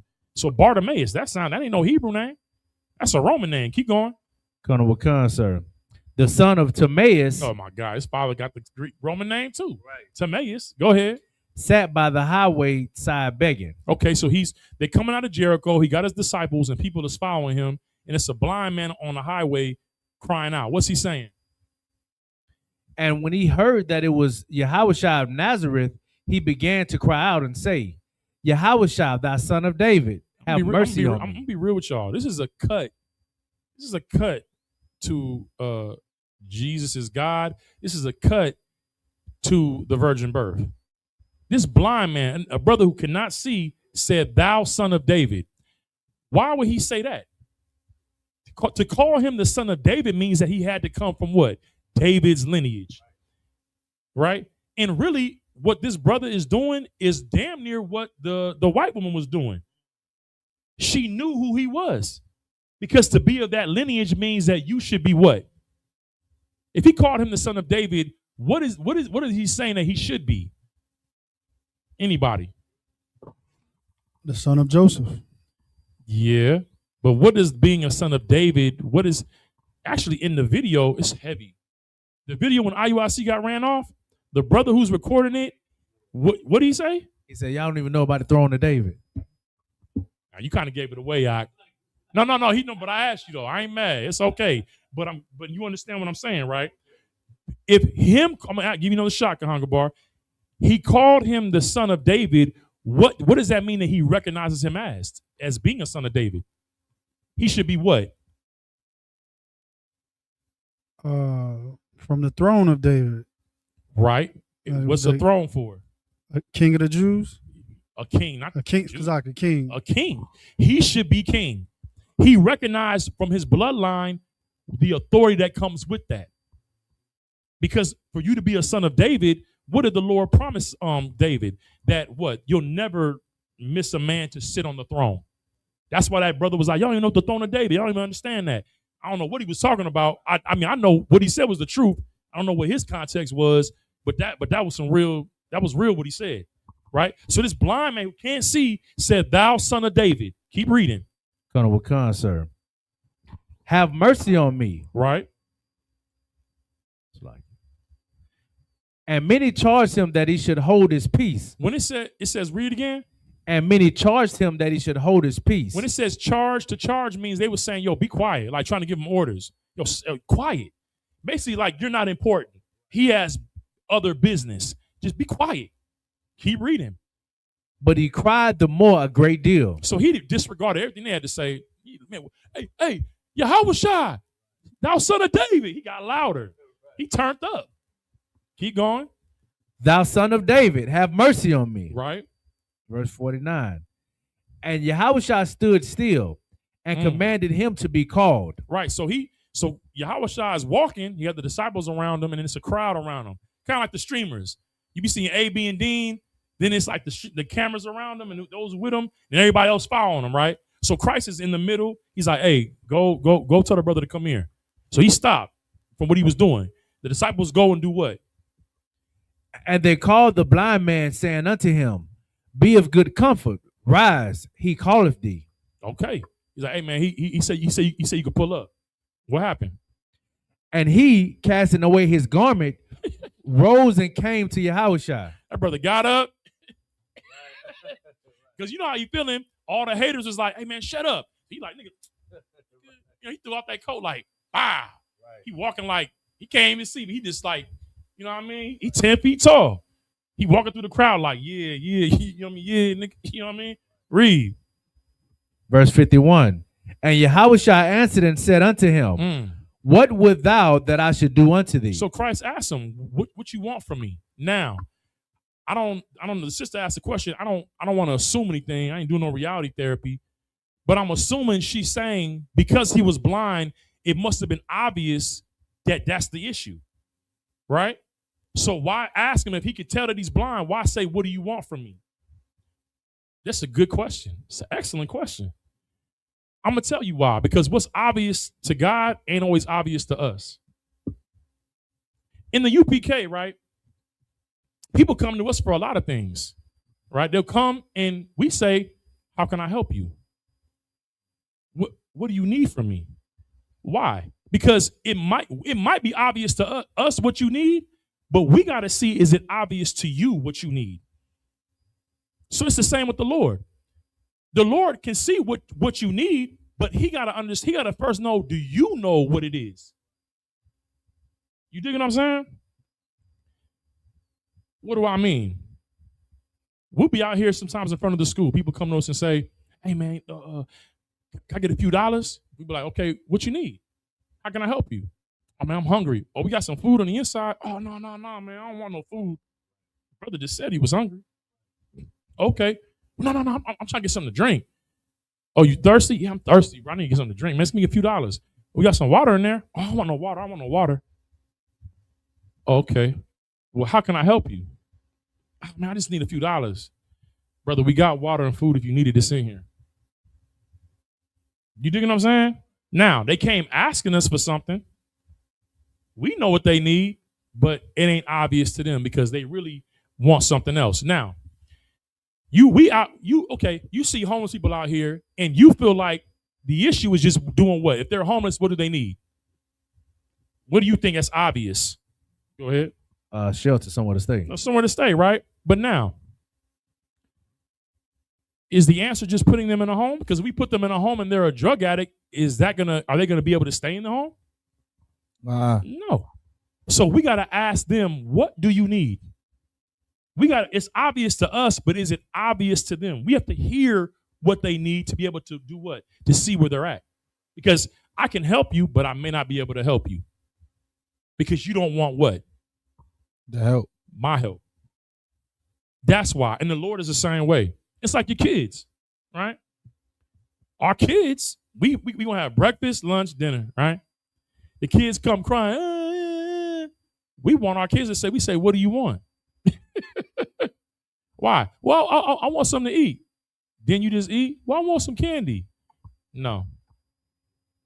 You can't no candy. We ain't finna let you, you're not finna ruin your dinner. You have to ask, because sometimes what you ask the Lord for, it'll align with his will. Other times you ask for something and the Lord is not going to say nothing. He's not going to respond. Why? Because it doesn't align with his will. He's not going to give it to you. Can I give you an example? Give me where Christ was in the Garden of Gethsemane and he prayed to the Lord. I'll give you an example.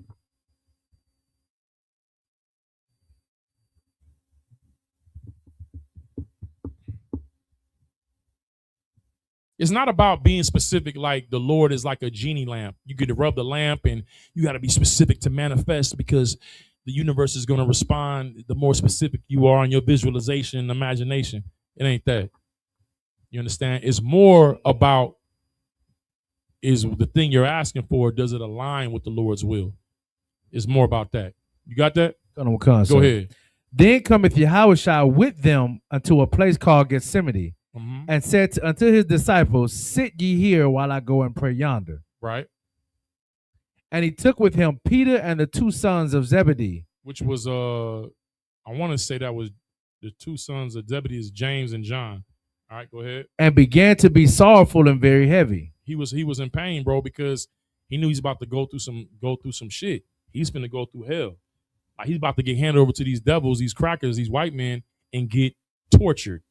Imagine getting took to Guantanamo Bay by some black ops, some dark secret government agent group, and you get whisked away under the Patriot Act and get to some torture center, and nobody's gonna come get you and look for you. You know what I'm saying? He about to get handed over, bro. to the heathens, to the dogs. Go ahead. Verse 38. Then said he unto them, my soul is exceeding sorrowful. He's exceedingly sorrowful. Why? Because, man, Christ was perfect. Christ didn't break none of God's laws, man. You understand? Christ was a worshiper of God, man. And now he about to die the death of a sinner. It's one thing when you did something and you know what you got coming, you still don't want to go through it. But you at the back of your head is like, well, I know I deserve this. But Lord, please have mercy on me. He didn't deserve any of it. None of it. He was innocent. He was a just man. Read. Even unto death. Tarry ye here and watch with me. He said he was sorrowful unto death. Like he was so afflicted in his emotions, it was like he could die right there. Right? For knowing what's about to happen. Keep reading. And he went a little further and fell on his face and prayed, saying, O my Father, if it be possible, let this cup pass from me. Nevertheless, not as I will, but as thou wilt. Now, I'm going to make this short. Christ prayed this 3 times. He went to the Lord 3 times. And let me tell you something, man. People say all the time, oh, Christ died for us. Christ did not want to die for us. That's not what he wanted. Christ wanted what any real man wants, to live. He wanted to live. He wanted to live out his days. He did not want to die the death of a sinner because why? He committed no sin. You know what I'm saying? The wages of sin is death. So he's about to experience something that he didn't earn. He didn't work to die. The work that he did was to live and to give other people life. You understand? He made us able ministers of the New Testament, able to minister life to our people. You know what I'm saying? It said that Adam was a living soul, but Christ was a what? A quickening spirit. Right. He was able to give life, meaning he was able to give the understanding and the breakdowns of our records to help people to be able to be reconciled with the Most High. All right? So he didn't want to die. He wanted to live. And he went to the Lord 3 times. And let me tell you something. One thing that Christ knew, give me that where it says in John 9. Yeah, you can move from that. Give me John 9, where the blind man said, God don't hear. You know what I'm saying? Give me that real quick. The Lord, Christ knew that the Most High heard him. And what he asked for was specific. He said, if it's possible, let this cup. What's the cup? The cup is what he got to drink. The torment and the hell that he got to endure before dying for a nation that, for the most part, not everybody, but the people in power rejected him. The people who sat in Moses' seat, the rich, the Sadducees and Pharisees, they rejected our king, their king. And he suffered with his brothers. He was perfect before God. And now he got to die. He asked the Lord, like, Lord, let this cup pass. Don't, if it's possible, if it's another way, I want to live. If I know it's not nothing's impossible with you. If it's another way, please read that John 9, where the blind man is like the worshiper. God don't hear sinners, pretty much. Yeah, I thought it's the book of John, chapter 9, verse 31. Now we know that God heareth not sinners. He don't hear no sinners. Go ahead. But if any man be a worshiper of God and doeth his will, him he heareth. Listen, Christ was a worshiper of God and he did the Lord's will. So he knew that God heard him. When he raised up Lazarus from the dead, he prayed to the Most High in front of the tomb. He said, Lord, he said, Father, I'm not saying this out loud for you. I'm saying out loud for them because I know you hear me. Meaning that the Lord would pray to the Lord. Christ would pray to the Most High within himself and know that God heard him. So when them blind men would come or the sick would come inside of himself, Lord, give me power to heal them. He knew it. He didn't have to say it out loud and do this. But when he prayed for Lazarus, he said it for the sake of the people, that it would increase their faith. Because he didn't need to do it in front of people for God to do something, because he already knew that God heard him. So when he prayed in that garden, he knew that the Most High heard him. And the Lord didn't say nothing back.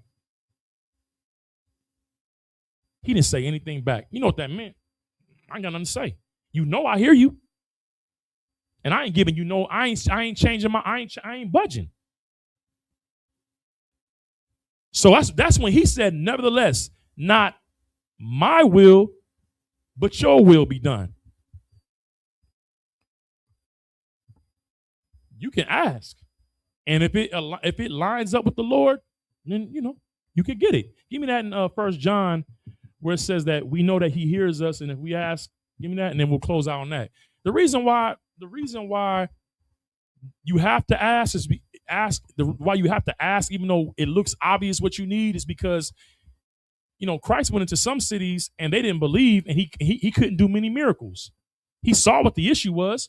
You think Commander Johnny Hanna doesn't know what the issue of black people, black Native Americans, and Latinos is? He sees the issue and he has the solution. Why? Because Christ has given him the solution. But just because we know what the answer is, what's obvious to Commander Johnny Hanna clearly ain't obvious to, I don't even know you say if we even have black leaders anymore. You know what I'm saying? It ain't obvious to our people. You can't help somebody that don't want to take the help. So when we say, how can I help you? We have to be in agreement for the help to happen. Somebody give me that one where it said that Christ went into the city, but he couldn't do many works because they didn't believe.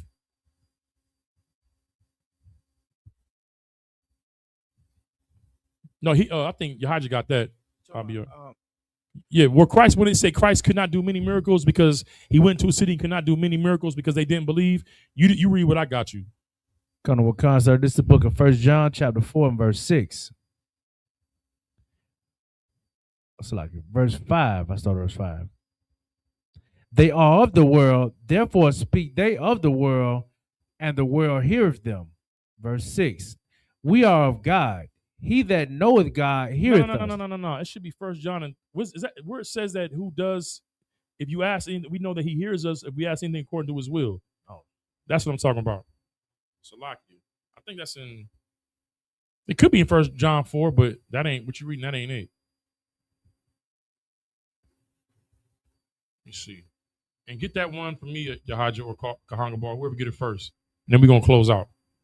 Salakia.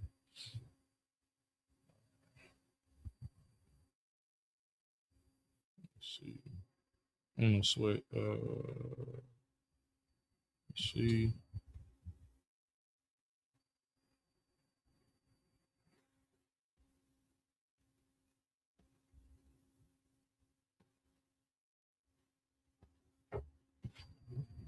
I think it's 1 John 3 and 22. I was looking for something different, but that'll go for right now. Did you find that, Yahya? Is it Matthew 23 or is it? Hold on.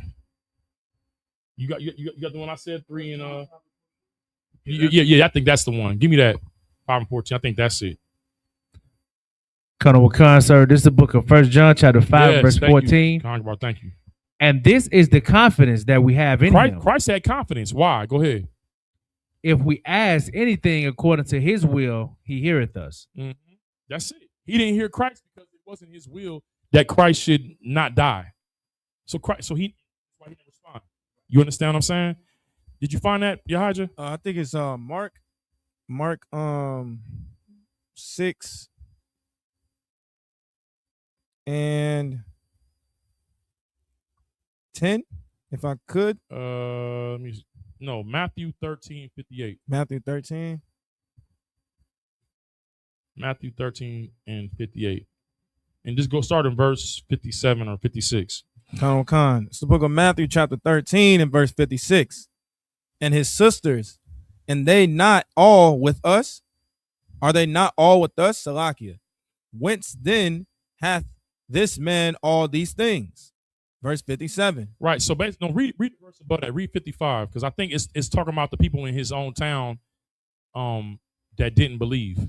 Khan. I'm not mistaken. It's the book of Matthew chapter 13 and verse 55. Uh-huh. Is not this the carpenter's son? Is not his mother called Mary? Mm. And his brethren James? Mm. And how you say it? Is it Jose or is it Joseph? What verse are you reading? Verse 55. Okay, do 54. Okay. Read start at 54. Go ahead, push. Khan, verse 54. And when he was come into his own country, right, he taught them in their synagogue, right, insomuch that they were astonished and right. said, They this is someone someone they grew up with, and they're like, how is he teaching like this? Like, we know this nigga. When he get on this? Read. whence has this man this wisdom and these mighty works? How was he able to do this when he grew up with us? That's what a lot of y'all families think. You brothers that's in the UPK and doing all these mighty works. I was visiting with my camp leader, my former camp leader, Karab Yahawada. I was visiting him with his mother today, and I had an Instagram video that went viral, and I was just visiting with her, seeing how she was doing. You know, she had just grieving the loss of her son, and we talking and stuff. She's like, "I seen you, son." I said, "Huh, Mama? What you mean?" "I seen you on the TikTok and the gram. You was going at that white man." I said, "Yeah, Mom." She's like, "You was just wow. You was on his head." I said, "Yeah." I said, "Karab taught me to do that." "Karab taught you to do that, huh?" I said, "Yeah, Mama. You know he taught all of us." "What you mean? I thought you was teaching him." "No, Mama. He taught us how. He pulled us out and brought us into the school." "Really?" I said, "Mama, that's why they all came to the burial, because Karab was over he was over the city." "I didn't know that. I didn't know he taught y'all." So, "Yeah, Mama, what you saw me doing, Karab taught me that. He learned that from Captain Yatazai, who learned that from Captain Kahan, who learned that from Commander General Yohana." She was like, "Wow," because she wanted to see General Muhammad. She's like, "How come y'all?" She was to my pastor. She's like, "How come y'all ain't come get me? I want to go see what's his name?" I said, "General Muhammad." She's like, "Yeah, I want to see him. I want to meet him." I said, "Well, Mama, if he come down again, I'm gonna make sure I get you." You know what I'm saying? But anyways, my point is that she grew up with her. She knew her son, but she didn't know how mighty his works were. And a lot of us, when we come in this truth, they only know who we were in the world. And when you come into the school, into the truth, and the Lord raised you up, and you begin to do mighty works, it's people are astonished at it. Sisters too. Wow, man, she used to be like this. She was all this, schizophrenic and crazy. Now she calm, and she's has a sound mind, discernment, all that, right? And like they're astonished at it. Keep reading. Khan. Verse 55, is not this the carpenter's son? Right. Is not his mother called Mary? Right. And his brethren James and Joseph and Simon and Judas? Go ahead. Verse 56, and his sisters, and they not all with us? It's hard for people to believe when they've been raised with your family that you are this person. Go ahead. Khan, whence then hath this man all these things? How did he get this power, and he grew up in the same place that we did? Remember, he came out of Nazareth, and they said, what good can come out of Nazareth? Keep reading. Khan, verse 57, and they were offended in him. They were what? And they were offended in him. A lot of your people that you grew up with are offended at you because they're like, I know him. I was with him. He did the things I did. How is he doing these things? How does he have this notoriety in this truth to stand up to the white man and call him the devil, right? And heal people and heal families and get people off of drugs and to stop being drug dealers and murderers and change their lives. How does he have this power? It offends them. Read. Khan, but Jesus said unto them, a prophet is not without honor, save in his own country and in his own house. Right. And what? Verse 58, and he did not many mighty works there because of their unbelief. The reason why the Lord wants you to ask, you asking is part of you believing, number one. But then it's like what's obvious to the Lord ain't always obvious to us. So us asking shows what we really on. I ain't gonna go there, but there was a rich man that came to Christ and said, how may I receive eternal life? The Lord was like, you know the law, do the commandments. He was like, man, I've kept that from my youth up. Christ is like, it said Christ looked at him and loved the brother. Like, okay, you want the same type of time I'm on. You ain't lack one thing. Go and sell everything that you have, right? Give it to the poor and come follow me. Take up your cross and come follow me. The brother said, he didn't say nothing. It said he went away grieved because he had many possessions. He asked for something, but that's not what he was really looking for. You understand? So the reason why we have to ask is because what's obvious to the Lord ain't always obvious to you. All right. I hope to answer your question. We're going to end it there. I'm a little over the time. The water for the questions, the water for y'all bearing with your brother in this class. We're going to pass the class over to Priest and Officer Kahanga Bar to read the security announcements. Give them a hand.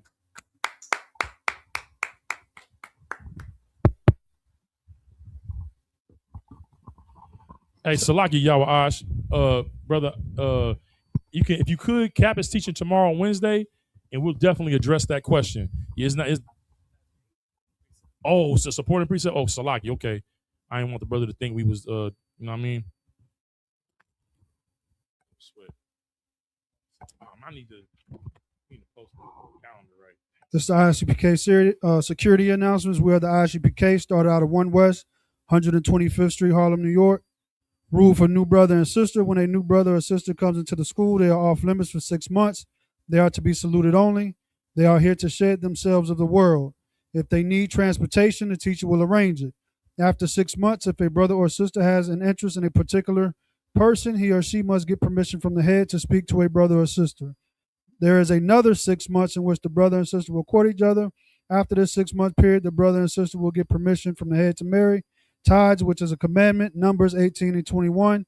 Malachi 3, 8 through 10 means tenth in the Hebrew, ma'ashera, 10% of every penny of any increase the Lord gives you. Give to the Treasury Department or teacher, priest fund, free will offering for priests, not mandatory, whatsoever amount you would like. Upcoming holy convocations. We have the memorial of the blowing of the trumpets, Friday, September 11, 2026, Leviticus 23, verse 24 through 25.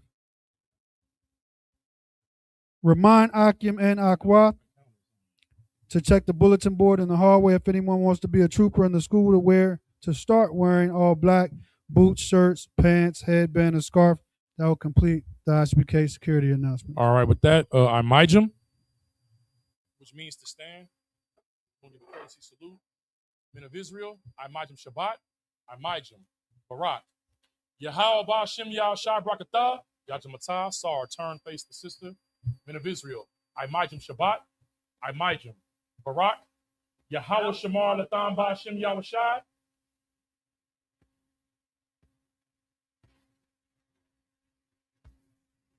Yajamatah, class dismissed.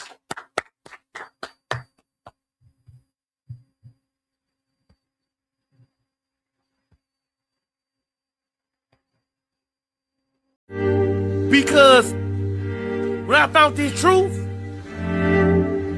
guess what happened?